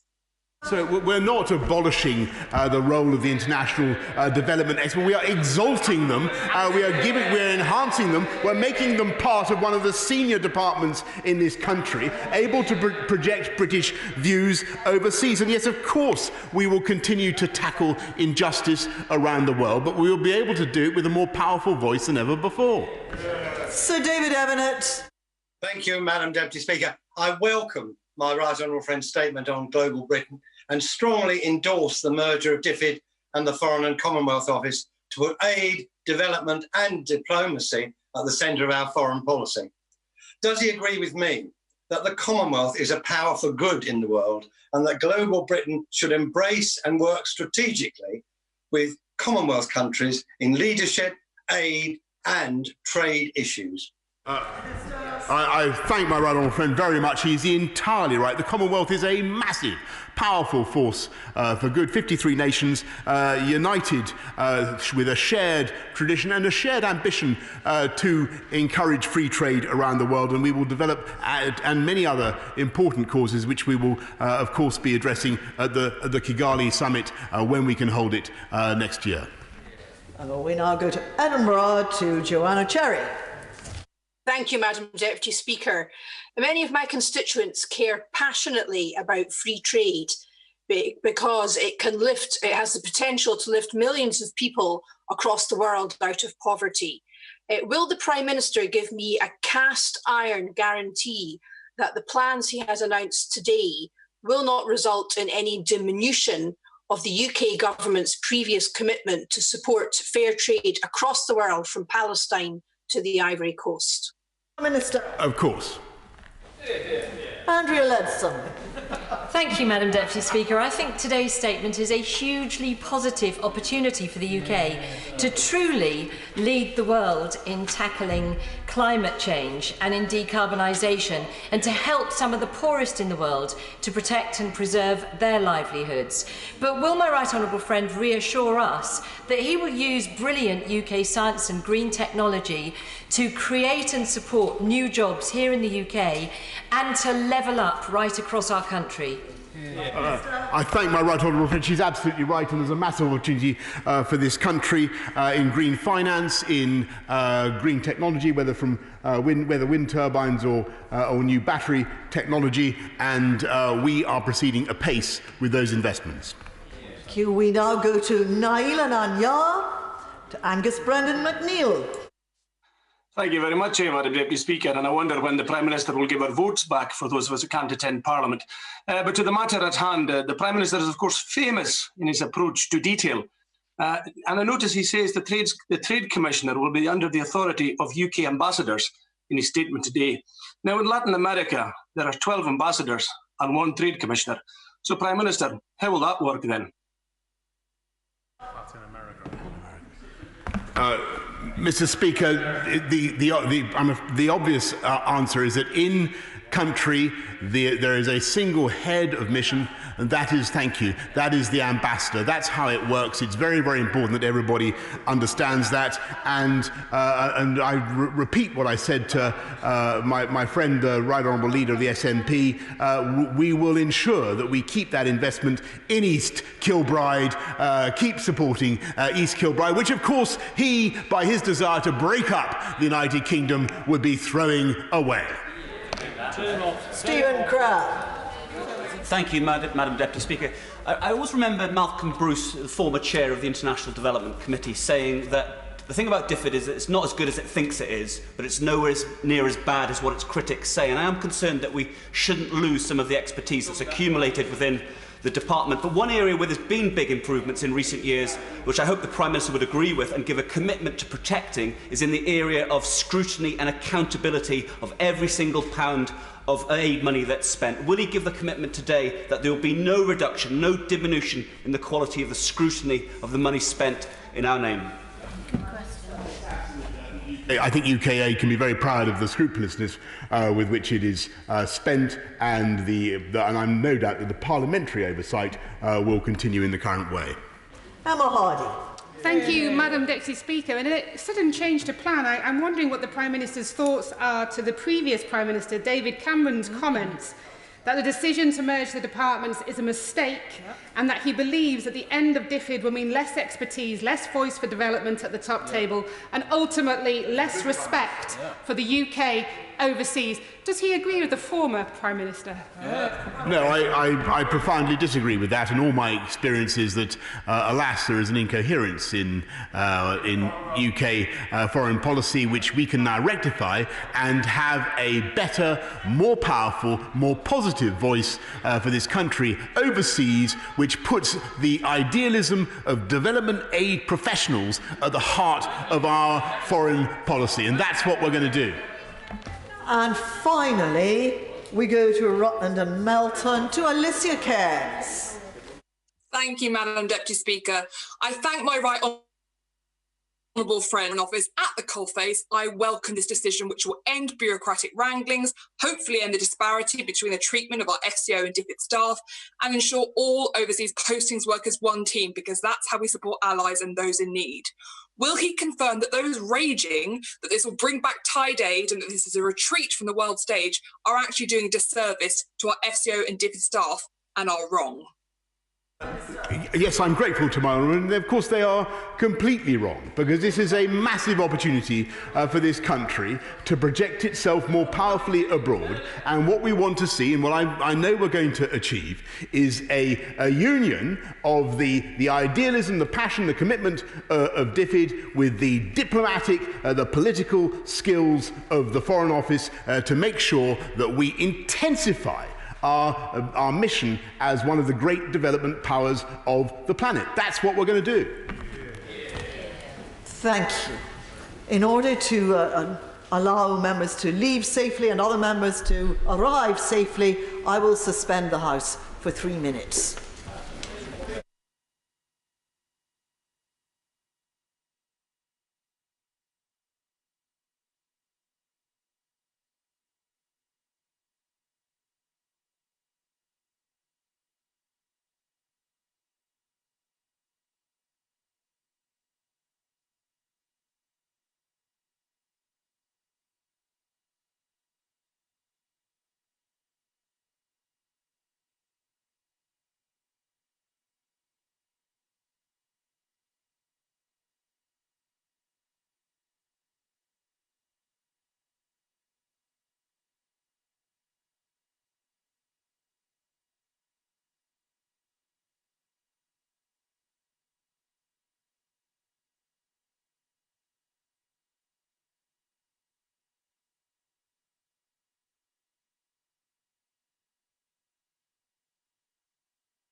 Order. We will now resume, and I call Minister Michael Gove to make his statement. Thank you. With your permission, Madam Deputy Speaker, I would now like to make a statement on the government's negotiations on our future relationship with the European Union. Yesterday, the Prime Minister met the President of the European Council, Charles Michel, the President of the European Commission, Ursula von der Leyen, and the President of the European Parliament, David Sassoli, via video conference. The purpose of this high-level meeting, as the political declaration puts it, was to take stock of progress on the negotiations and to agree actions to move forward. All parties agreed that now was the moment to accelerate the pace of these negotiations. In the Prime Minister's words, to put a tiger in the tank. The three presidents welcomed the Prime Minister's call for greater pace, focus and flexibility in the negotiations, and the tempo of the talks process has now been escalated. I'm pleased to say that both sides pledged yesterday, in a joint statement which was made public immediately afterwards, that they would intensify the talks in July and, if possible, seek to find an early understanding on the principles underlying any agreement. Our respective chief negotiators and their teams will therefore intensify talks from the end of this month, starting on June the 29th. I also welcome the Commission President's statement yesterday that the EU is available 24/7, and we will be too. Meetings will take place every week in July with a keen focus on finding an early understanding on the principles which will underpin a broad agreement. And as the Prime Minister said yesterday, the faster we can do this, the better. We are looking to get things done in July. We do not want to see this process going on into the autumn and then the winter. We all need certainty, and that is what we are aiming to provide. Yesterday's high-level meeting followed the second meeting of the Withdrawal Agreement Joint Committee, which took place on Friday the 12th of June, again via video conference. I'm grateful to the Vice President of the European Commission, Maroš Šefčovič, for the very constructive way in which progress was made under his chairmanship. In that meeting, I set out our plans to implement the protocol on Ireland and Northern Ireland, and updated the EU on our ongoing work to protect the rights of EU citizens in the UK. This is a priority for the UK government. I also sought assurance for our part that the EU intended to meet its obligations under the withdrawal agreement around the protection of the rights of our nationals currently living in the EU. We have concerns in this area, and we will continue to press the EU to ensure that our citizens' rights are properly protected. Mr. Speaker, Madam Deputy Speaker, forgive me. If we are to make the progress that we all want to see in our negotiations on the future relationship, we all need to be both clear-eyed and constructive. Our EU partners agreed yesterday that during the 4 full negotiating rounds completed to date, we've all gained greater clarity and understanding of our respective positions. Discussions have been productive, legal texts have been exchanged, and even this has occurred as both sides have had to deal with uniquely difficult challenges posed by the coronavirus pandemic. But as my right honourable friend, the Paymaster General, advised the House last week, following the 4th round of negotiations, it is still the case that there's been insufficient movement on the most difficult areas where differences of principle remain. We are committed, in line with the political declaration, to securing a comprehensive free trade agreement with the EU, built on the precedents of the agreements that the EU has reached with other sovereign states, such as Canada, Japan and South Korea. And we're ready to be flexible about how we secure an FTA which works for both sides. The UK, however, has been clear throughout that the new relationship we seek with the EU must fully reflect our regained sovereignty, independence and autonomy. We did not vote in June 2016 to leave the EU, but still to be run by the EU. We cannot agree to a deal that gives the EU Court of Justice a role in our future relationship. We cannot accept restrictions on our legislative and economic freedom, unprecedented in any other free trade agreement. And we cannot agree to the EU's demand that we stick to the status quo on their access to British fishing waters. So there must be movement, and the clock is ticking. The transition period ends on December the 31st.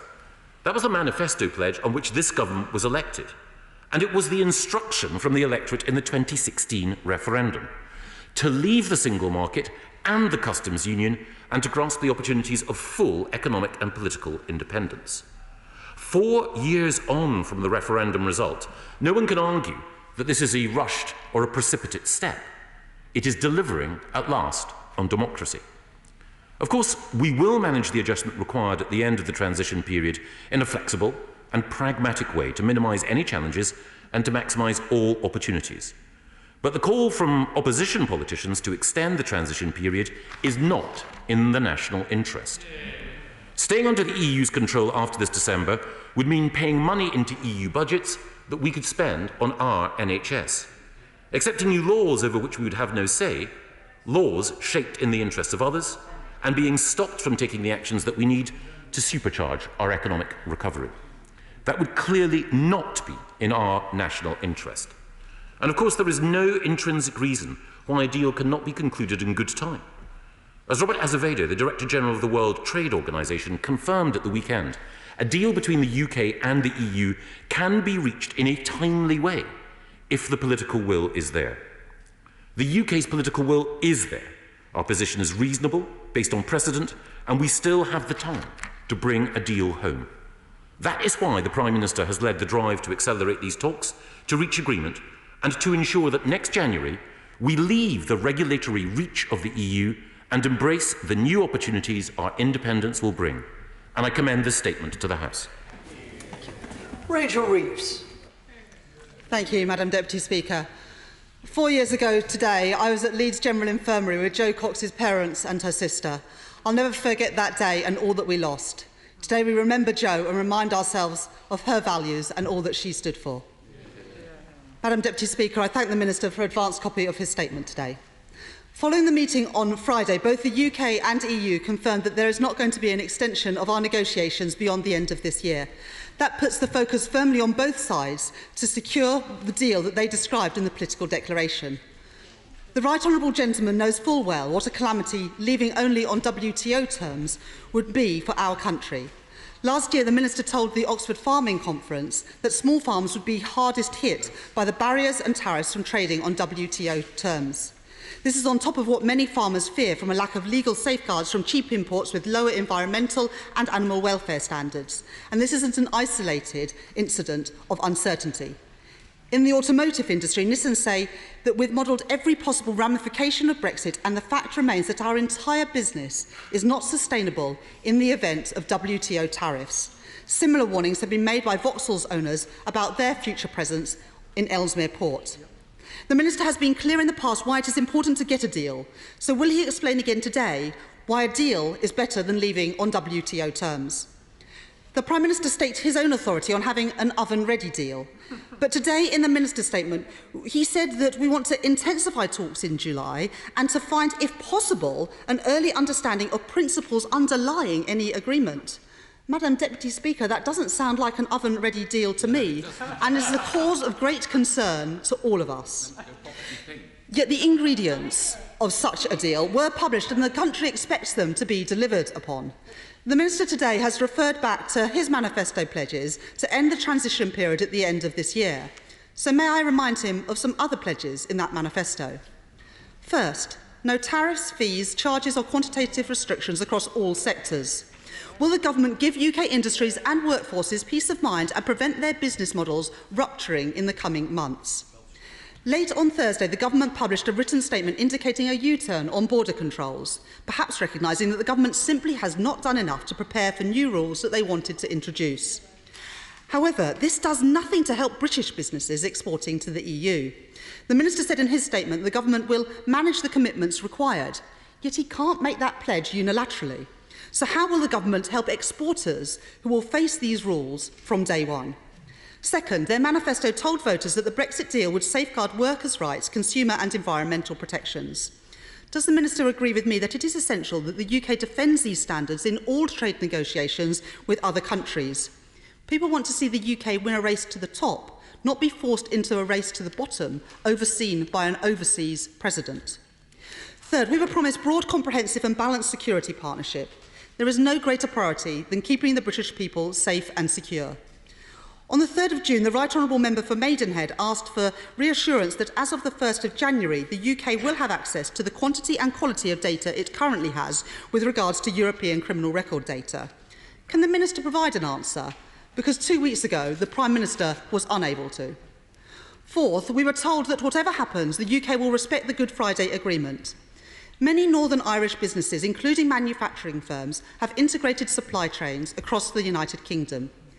Unite and GMB members working at Bombardier in Belfast are reeling from the prospect of more redundancies following the COVID-19 crisis, and we need to stem the tide of job losses, not exacerbate them. Firms in Northern Ireland need to know the real-world detail of the business environment they will be operating in, the precise checks and controls that they need to implement, and the operational readiness of the systems that they will be using in just 29 weeks' time. It is far from reassuring that, according to page 28 of the UK command paper, so far the government has committed to produce full guidance to businesses before the end of the transition period. So that could be December, Madam Deputy Speaker, and it simply isn't good enough for British businesses. Finally, on the same day the Prime Minister claimed the impasse can be resolved and a deal achieved in July, the government signed up to 2 further negotiating rounds, concluding on the 21st of August. Is July a serious proposal, or is it one of those overpromises we have become accustomed to from this Prime Minister? Agreed in haste to win a headline, only to fall by the wayside when reality bites. With that in mind, and thinking firmly about what's best for the United Kingdom, Labour wants the government to succeed in achieving the deal that they promised and to avoid the perils of the alternative. The government must fulfil its pledges to the British people in order to protect jobs, secure our food and medical supplies and protect our citizens' safety and security. We urge both sides to show the flexibility required to achieve a deal in our national interest. Minister. Can I thank the Honourable Lady for her response and her questions and her support for a united effort in order to secure a good deal in the interests of the United Kingdom and the European Union. And can I also once again extend my sympathy to her and others who were close friends of Jo Cox. Her death 4 years ago was an unimaginable tragedy, and I can't begin to imagine what it must have been like for those who were so close to Jo. She asks about an oven-ready deal. Well, of course, that oven-ready deal was cooked before January the 31st, which is why we left the European Union. The withdrawal agreement, which we are now faithfully implementing, which includes the Northern Ireland Protocol, was a deal that secured support across this House of Commons, and we are now taking all the steps necessary in order to ensure that that deal can be effectively implemented. But of course, we also seek a future trading relationship with the European Union, but we are ready, if the European Union is incapable of concluding that relationship, with trading successfully on our own terms. That is why the steps that she mentions with respect to the border were taken and confirmed last Friday, and universally welcomed by business as a pragmatic and flexible way of providing both certainty and also the flexibility that is required for business to continue. She mentioned a variety of sectors which will be affected, obviously, by our relationship with the European Union. She mentioned agriculture. It is naturally the case, of course, that we want to maintain tariff-free access for our farmers to European markets, but it is also the case, as she knows, that we run a deficit in agri-food goods with the EU. So if there were to be no deal, it would be European producers who would be adversely affected to a greater extent than UK producers. But that would be in nobody's interests. She also mentioned, of course, the importance of manufacturing, and I agree with her. It is important that we do secure a deal which works in manufacturing's interests. But I think it's important that we all recognise that before we left the European Union, there was speculation that we would see a flight of manufacturing jobs from the UK to other countries. It's instructive to see the way in which Nissan, which she referenced, has reshored production to the UK, and Unilever, after thinking about whether or not it should relocate its headquarters to the Netherlands, decided to keep its headquarters in the UK, all, as the BBC might put it, despite Brexit. She also asks about workers' rights, environmental rights and consumers' rights. The UK has a proud record in all of those areas. Governments, both Labour and Conservative, politicians from Barbara Castle to Margaret Thatcher, have been in the van of ensuring that whether it is equal pay or the fight against climate change, that the UK has led and will continue to lead the world. In any trade or other agreements that we sign, our commitment to the rights of our citizens, to protection for workers, and to putting the future of the planet first is absolutely non-negotiable. She asks about security and the tools and instruments available. We do believe that it is possible to make progress on a suite of arrangements to safeguard the security of British citizens, but one thing that we cannot do is accept the jurisdiction of the European Court of Justice. We voted to be an independent nation, and we must honour that decision. Democracy is more important than any other principle. She mentioned the Good Friday Agreement. Well, of course, the Northern Ireland Protocol is there and is being implemented by this government in order to ensure that the principles of the Good Friday Agreement are upheld. One of those is unfettered access for Northern Ireland businesses to the rest of the United Kingdom, and I hope that the Honourable Lady and her party will support any legislation that may be required in order to ensure that we have unfettered access for goods across the whole of the United Kingdom. And she ended by saying that the Prime Minister was showing haste. Indeed, the Prime Minister is determined that we conclude a deal. It is in the interests of everyone that we have certainty. And as long as the Labour Party is silent on whether or not it would seek an extension, uncertainty will still hover over this process. William Ryan. Madam Deputy Speaker, regardless of any mixed metaphors, the EU and the UK have both committed not to extend the transition period beyond December, meaning that time is of the essence and must surely focus minds. So can my right honourable friend, the Chancellor of the Duchy, assure me that the Cabinet Office has sufficient capacity to work intensively to strike a deal, notwithstanding other pressing matters? Well, my honourable friend makes a very, very good point. It is the case that the Task Force Europe, the team which is engaged on making sure that we secure a good deal with the EU, has drawn on resources from across government, including from the Cabinet Office.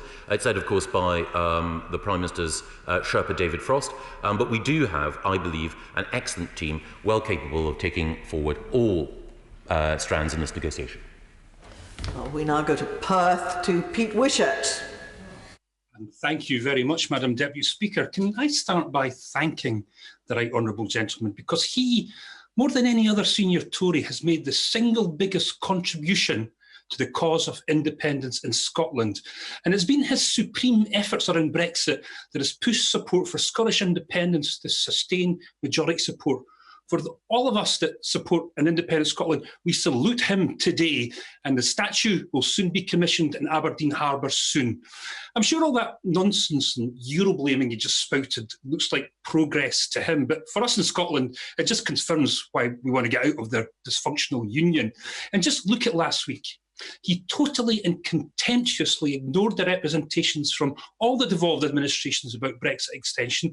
He treated them with such disdain that they felt there was no longer engaging with them any longer. They decided they would be better off washing their overabundant collective hair than listen to this government again, telling them what they should do and what to think around their chaotic Brexit plans.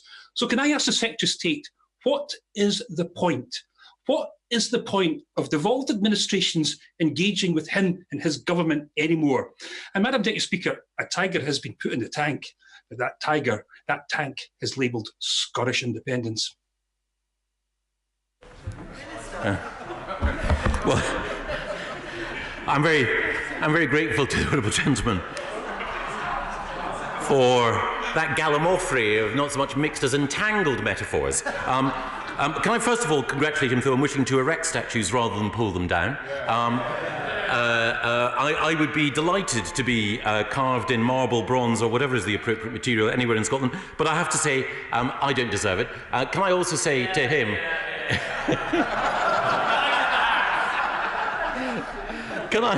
Can I also say that as long as his smiling features gaze down on us, we know that the Union is safe. We know that the cause of Scottish nationalism, despite the ardour with which he puts his case, will sadly not prevail intellectually, morally, economically, or politically. He makes the point, of course, that there has been a difference of opinion between the Scottish Government and the UK Government on the question of extension. But there has been extensive engagement between the Scottish, the Welsh Government, the Northern Ireland Executive and our Government. And we have, of course, even if we've taken different views, also worked together in order to safeguard the interests of our United Kingdom. And he made the point that rather than engaging in serious negotiations, that some politicians would have been washing their hair instead. All I can say is that rather than washing their hair, they were washing their hands of their responsibility to the people of this country, and I hope that his colleagues in the Scottish Government will continue, as they have for most of this year, to engage in the constructive fashion for which they're well known in making sure the interests of every citizen of the United Kingdom is protected. Anthony Higginbottom. Thank you, Madam Deputy Speaker.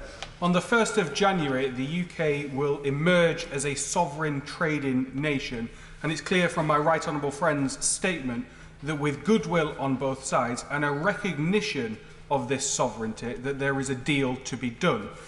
But could my right honourable friend confirm that if a deal isn't done, then the UK stands ready and able to trade with the world? My honourable friend is absolutely right. Should we not secure a comprehensive free trade agreement with the European Union, then we will be free to trade not just with the European Union but with other nations to our advantage. Thank you very much indeed, Madam Deputy Speaker. The Government's decision to abandon the introduction of full customs checks and controls on EU imports from the 1st of January is a recognition that firms are simply not ready. And yet he knows that regardless of whether an agreement is reached with the EU or not, British businesses will face full checks, controls, red tape on exports to the European Union from January.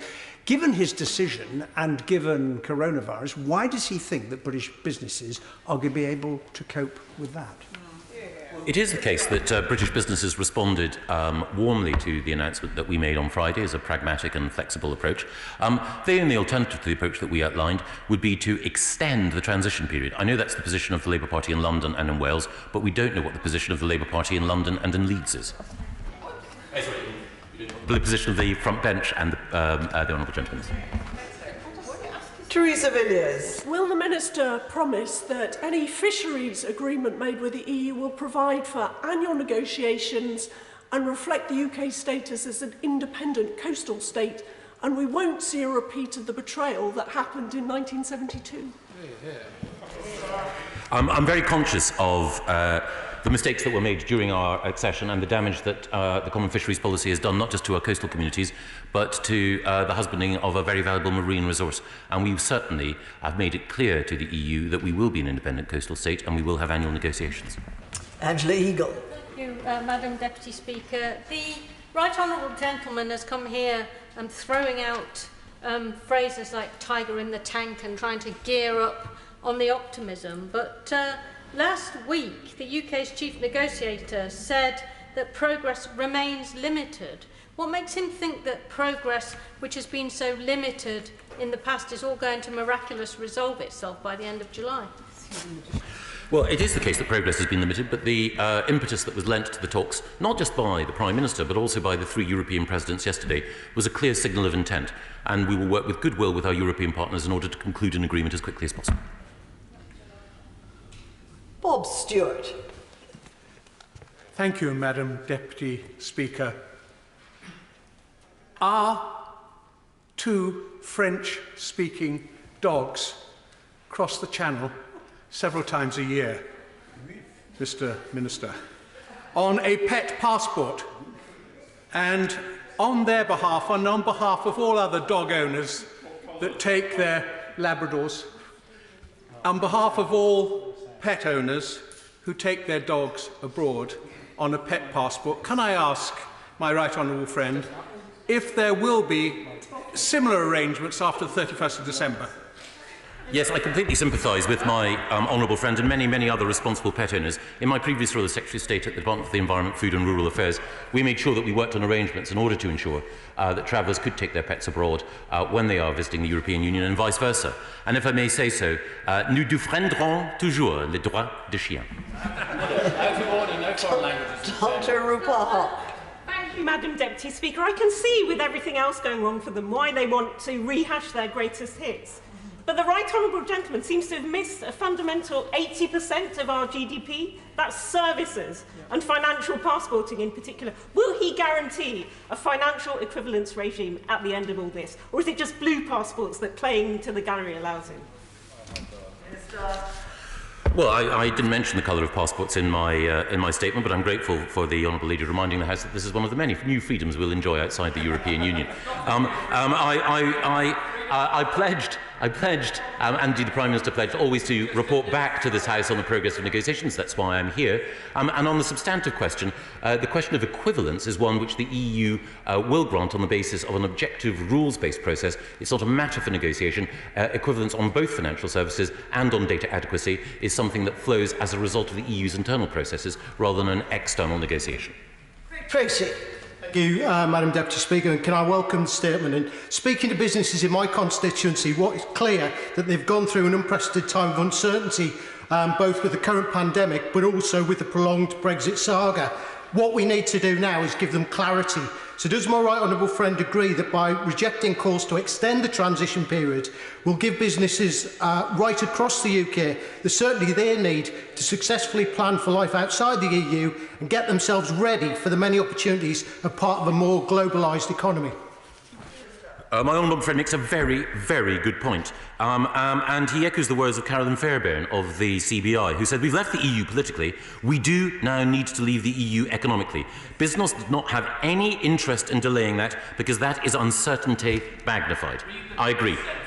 The next sentence. We now go to Richard Thompson in Aberdeenshire. Richard Thompson. Thank you, Madam Deputy Speaker. The Prime Minister once famously observed that there are no disasters, only opportunities, and indeed opportunities for fresh disasters. While it's hard to negotiate any deal worse than no deal, it's clearly not beyond the modest abilities of even this government to do exactly that. So why not limit the opportunity for fresh disasters by seeking an extension, taking as long as is necessary, establish a coherent negotiating position, and to then negotiate the least harmful version of Brexit that they're capable of?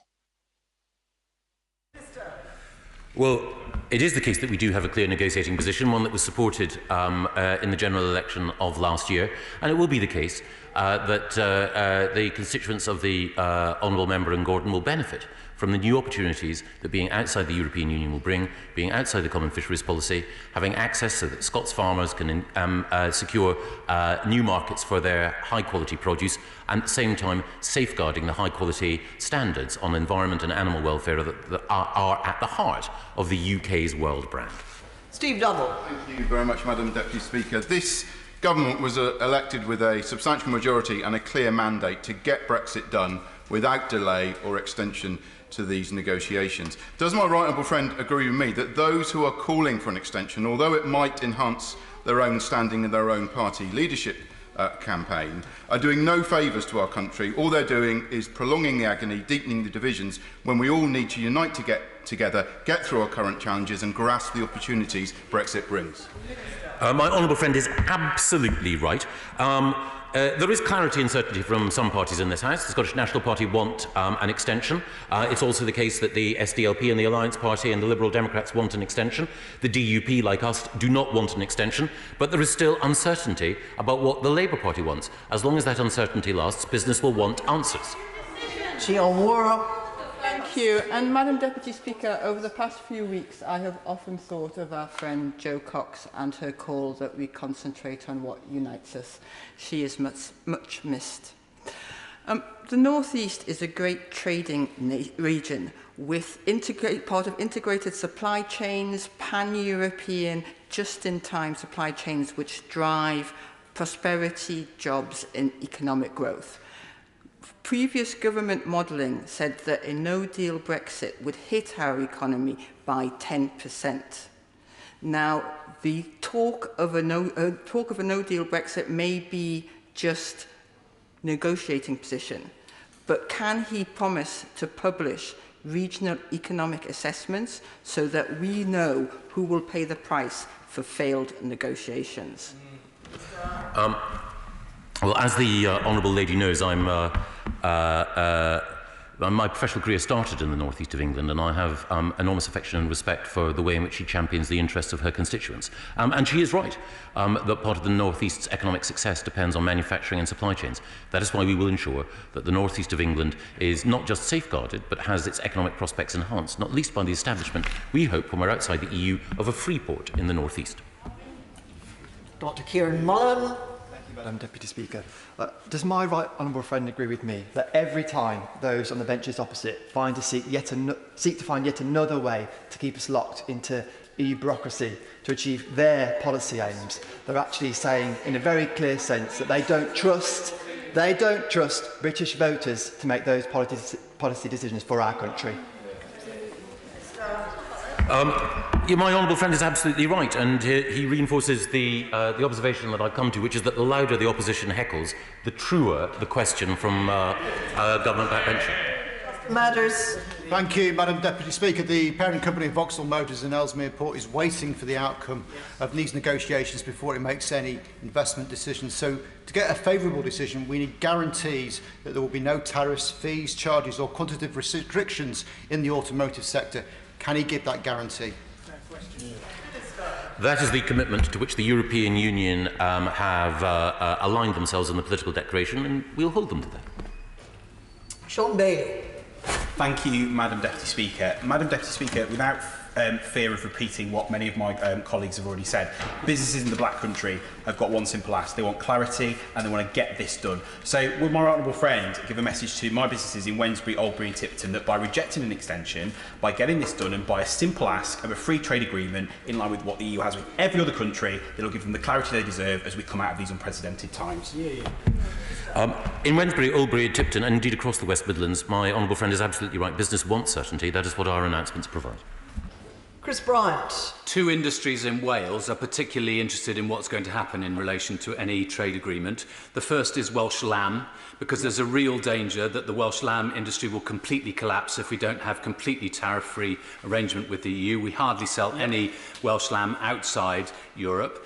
And secondly, the avionics industry, which is so important in my own patch and across the whole of South Wales, where hundreds of people, thousands of people, are already in great uncertainty whether their job is still going to be there later on this year. They need to know whether BA and GE and so many other companies are going to be able to flourish in the new environment. Well, the honourable gentleman makes two very important points. He's absolutely right. The avionics industry is a jewel in Wales's and the United Kingdom's crown, and everything that we will do in these trade negotiations will be intended to support it. He's also right as well that Welsh lamb is second, well, apart from Scottish lamb, second to none. And we do need to make sure, well, it's second to Scottish lamb. That's my view. But anyway, purely as a consumer. Order, that's not fair. Minister. You don't know who my relatives are, Chris. But nevertheless, the point that I would make to him is that all UK lamb is excellent, and we do need to make sure that Welsh lamb secures not only access to the European market, but to new markets as well. And in the United States, and indeed in the Middle and Near East, there is growing demand for excellent Welsh, Scottish, Northern Irish and English lamb. Access to those markets will make our farmers more secure financially and better able to steward the environment. Jonathan Gullis. Thank you very much, Madam Deputy Speaker, and may I pass on my thanks to the Chancellor of the Duchy for the 72% of people in Stoke-on-Trent, North Kidsgrove and Torque who overwhelmingly voted to leave and are delighted that we're not extending the transition period. And with ceramics, I'm sure he has a fine collection of ceramics from Stoke-on-Trent in his home and in his office. And it's ceramics manufacturers like Churchill China in my constituency who are absolutely keen to see that we have a really good free trade deal.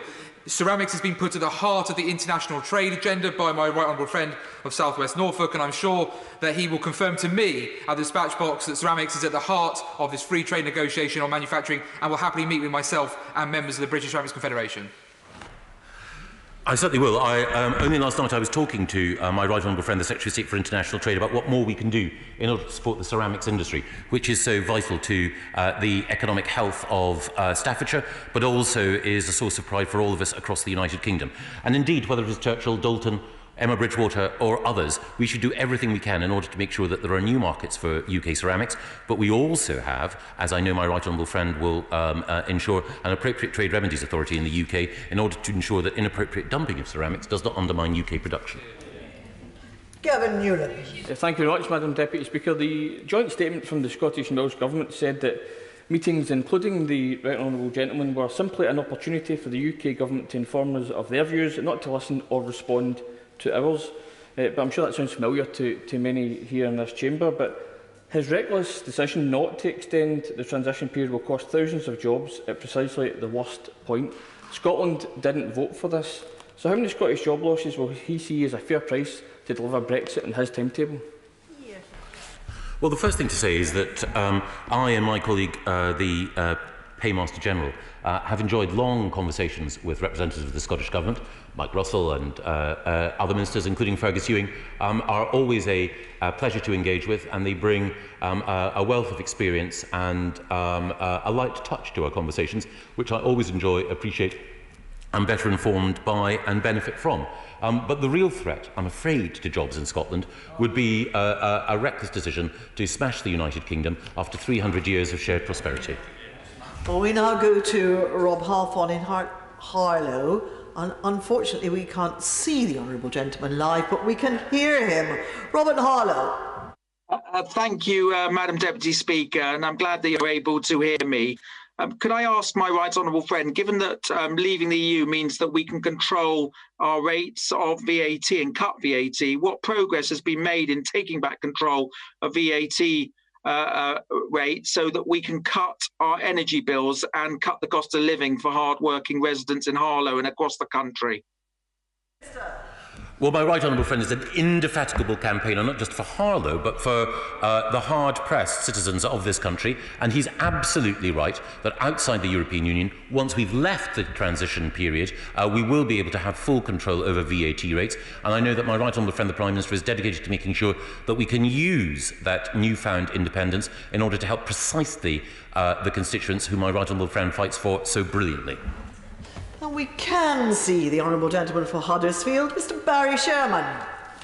Thank you, Madam Deputy Speaker. I'm sure the Secretary of State would agree with me that all common sense people now know that we want a deal, and we want a good deal, because the health, wealth and prosperity of our constituents depend on a good deal. But can you assure me that we will put real energy? It's all right to dig up a campaign for SO petrol back in 1959, but we need some serious leadership. And this breakthrough, he has to admit, surely only came when the Prime Ministers at top level talked about moving this forward. Can we make sure that we take this seriously and that the Prime Minister comes on a regular basis to this House to report on future progress, because we need a good deal and we need it to come soon, because turbulence lies ahead whichever deal we get. I'm very grateful to the right honourable gentleman for his question. I'm amazed that he can recall an advertising campaign from 1959, because it must have occurred before either of us were born. But nevertheless, but nevertheless, he makes a very important point, which is that we do need to accelerate progress in these talks. That is the Prime Minister's aim. It's also the EU's aim. I look forward to updating him on our progress in weeks to come. Now, if honourable members wish to be kind to their colleagues, then I implore short questions so that the Minister can also give short answers, and that way everyone who has an opportunity to speak will be able to do so. If not, some people will be left out, and that's not fair. Nigel Mills. The last round of talks finished with Michel Barnier waving around the declaration from last year. Would he agree that he should wave it towards EU leaders and ask them to refine his mandate so he can actually have more chance of making a deal on state aid and fishing? Minister. Yes. Carla Lockhart. Thank you, Minister. And can the Minister outline what further progress has been secured on ensuring there will be no additional declaration forms needing to be completed between Northern Ireland sending goods to Great Britain? And will the government guarantee that in all circumstances no business will be required to fill out such paperwork as set out in their recently published command paper? And will he give a commitment to come and visit firms in my constituency who have concerns in this regard? I would be delighted to visit Craigavon or Lisburn or anywhere else in the Honourable Lady's beautiful constituency in order to reassure him that they will have unfettered access to the rest of the UK. Sarah Dines. Thank you, Madam Deputy Speaker. Does my right honourable friend agree with me that if the government accepted the EU proposal of a skewed definition of a level playing field, then the UK would be bound to questionable European courts indefinitely, and that would be simply unacceptable to the British people who voted again last year to restore British sovereignty? My honourable friend is absolutely spot on. Of course we're not going to resolve from our high standards. Our standards will be higher than ever before when it comes to consumer protection, workers' rights and the environment. But what we can never accept, what no independent sovereign nation can ever expect, is the jurisdiction of a foreign court on these matters. Alistair Carmichael. Thank you, Mr Deputy Speaker. For years, the directors of Orkney Creamery have built an export market for a high-quality product which they have improved with government encouragement. Can the Minister explain to them what he means when he says that if we don't get a deal, then we will be trading on our own terms? Because they tell me that if they have to pay tariffs on their exports, then they will not be able to compete. If they go, we lose a market for the milk for the dairy farmers. The dairy farmers will then not need the services of the vets or the agricultural merchants or all the other businesses that rely on them. Can the Minister explain to these people exactly what trading on our own terms means? Well, I'm very grateful to the right honourable gentleman. I mean, he's a very effective advocate for his constituents, not least for the agricultural interests of fellow Arcadians. And he's absolutely right. It's a high-quality product, and it's always better when we have tariff-free access, not just to the European Union, but to other markets. The political declaration requires that the EU should use its best endeavours to get a zero-tariff, zero-quota agreement, and that's what we're all working hard to secure. Nick Drummond. Thank you, Mr Deputy Speaker. At present, the UK is offering EU citizens visa-free travel for 6 months out of 12. The EU is only offering 90 days in 180, which is the same as the standard Schengen agreement. This would be an unwelcome restriction to sailors, travellers and those who have homes in the EU's countries. Could my right honourable friend update us on negotiations in this area, please? Yes, my honourable friend makes a very, very good point, and it is the case that we want to make sure that we have reciprocity in the way in which UK and EU citizens can enjoy sport, leisure and other activities, including business activities, in the future. Can I also take this opportunity to wish my honourable friend a very, very happy birthday? Clive Efford. Thank you, Mr Deputy Speaker. The COVID crisis has demonstrated the need for international cooperation. Is it correct that the Department of Health argued that we should remain part of the pandemic warning and response system for the European Union? And if so, why didn't the government listen to them? Well, I hadn't heard that. I haven't heard any such submission from the Department of Health, but I'm very grateful to the honourable gentleman for raising the issue, and I'll ask my good friend, the Health Secretary, about it. Dean Russell. Thank you, Mr Deputy Speaker. Would my right honourable friend assure my fantastic business community in Watford and the Chamber of Commerce, who I speak with very regularly, that we are, in fact, trying to get the best deal we possibly can, and it isn't the case that we're trying to chase no deal. We're working incredibly hard to make sure we get the best deal for this country. My honourable friend is absolutely right. One of the reasons why the Prime Minister wanted to have the high-level meeting yesterday, indeed one of the reasons why the three presidents wanted it as well, was precisely in order to accelerate progress towards securing a deal. We are ready for life outside the single market and the customs union, come what may, but it is our devout intent to secure a deal, and I hope he can tell the businesses in Watford whom he represents so effectively that their voices are heard loud and clear in Downing Street in the Cabinet Office. Ben Bradshaw. At the general election, the Tories promised, and I quote, no tariffs, fees, charges or quantitative restrictions across all sectors. Yep. Does that commitment still stand? That is the commitment in the political declaration to which both the UK and the EU are working. Virtual presence, Dr. Luke Evans.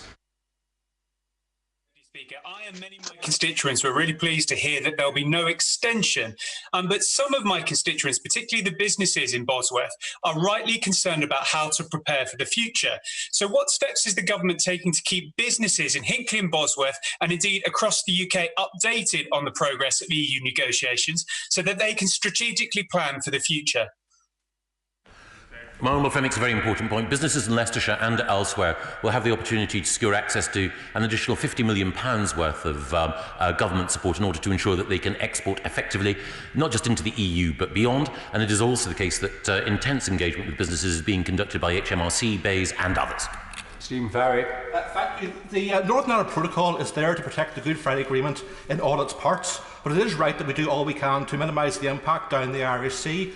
So does the Minister recognise that in the event that we fail to secure a deal with the European Union and the government opts to trade on its own terms, then that the impact of that border down the Irish Sea will be more severe, in fact, with businesses then facing more costs and households too?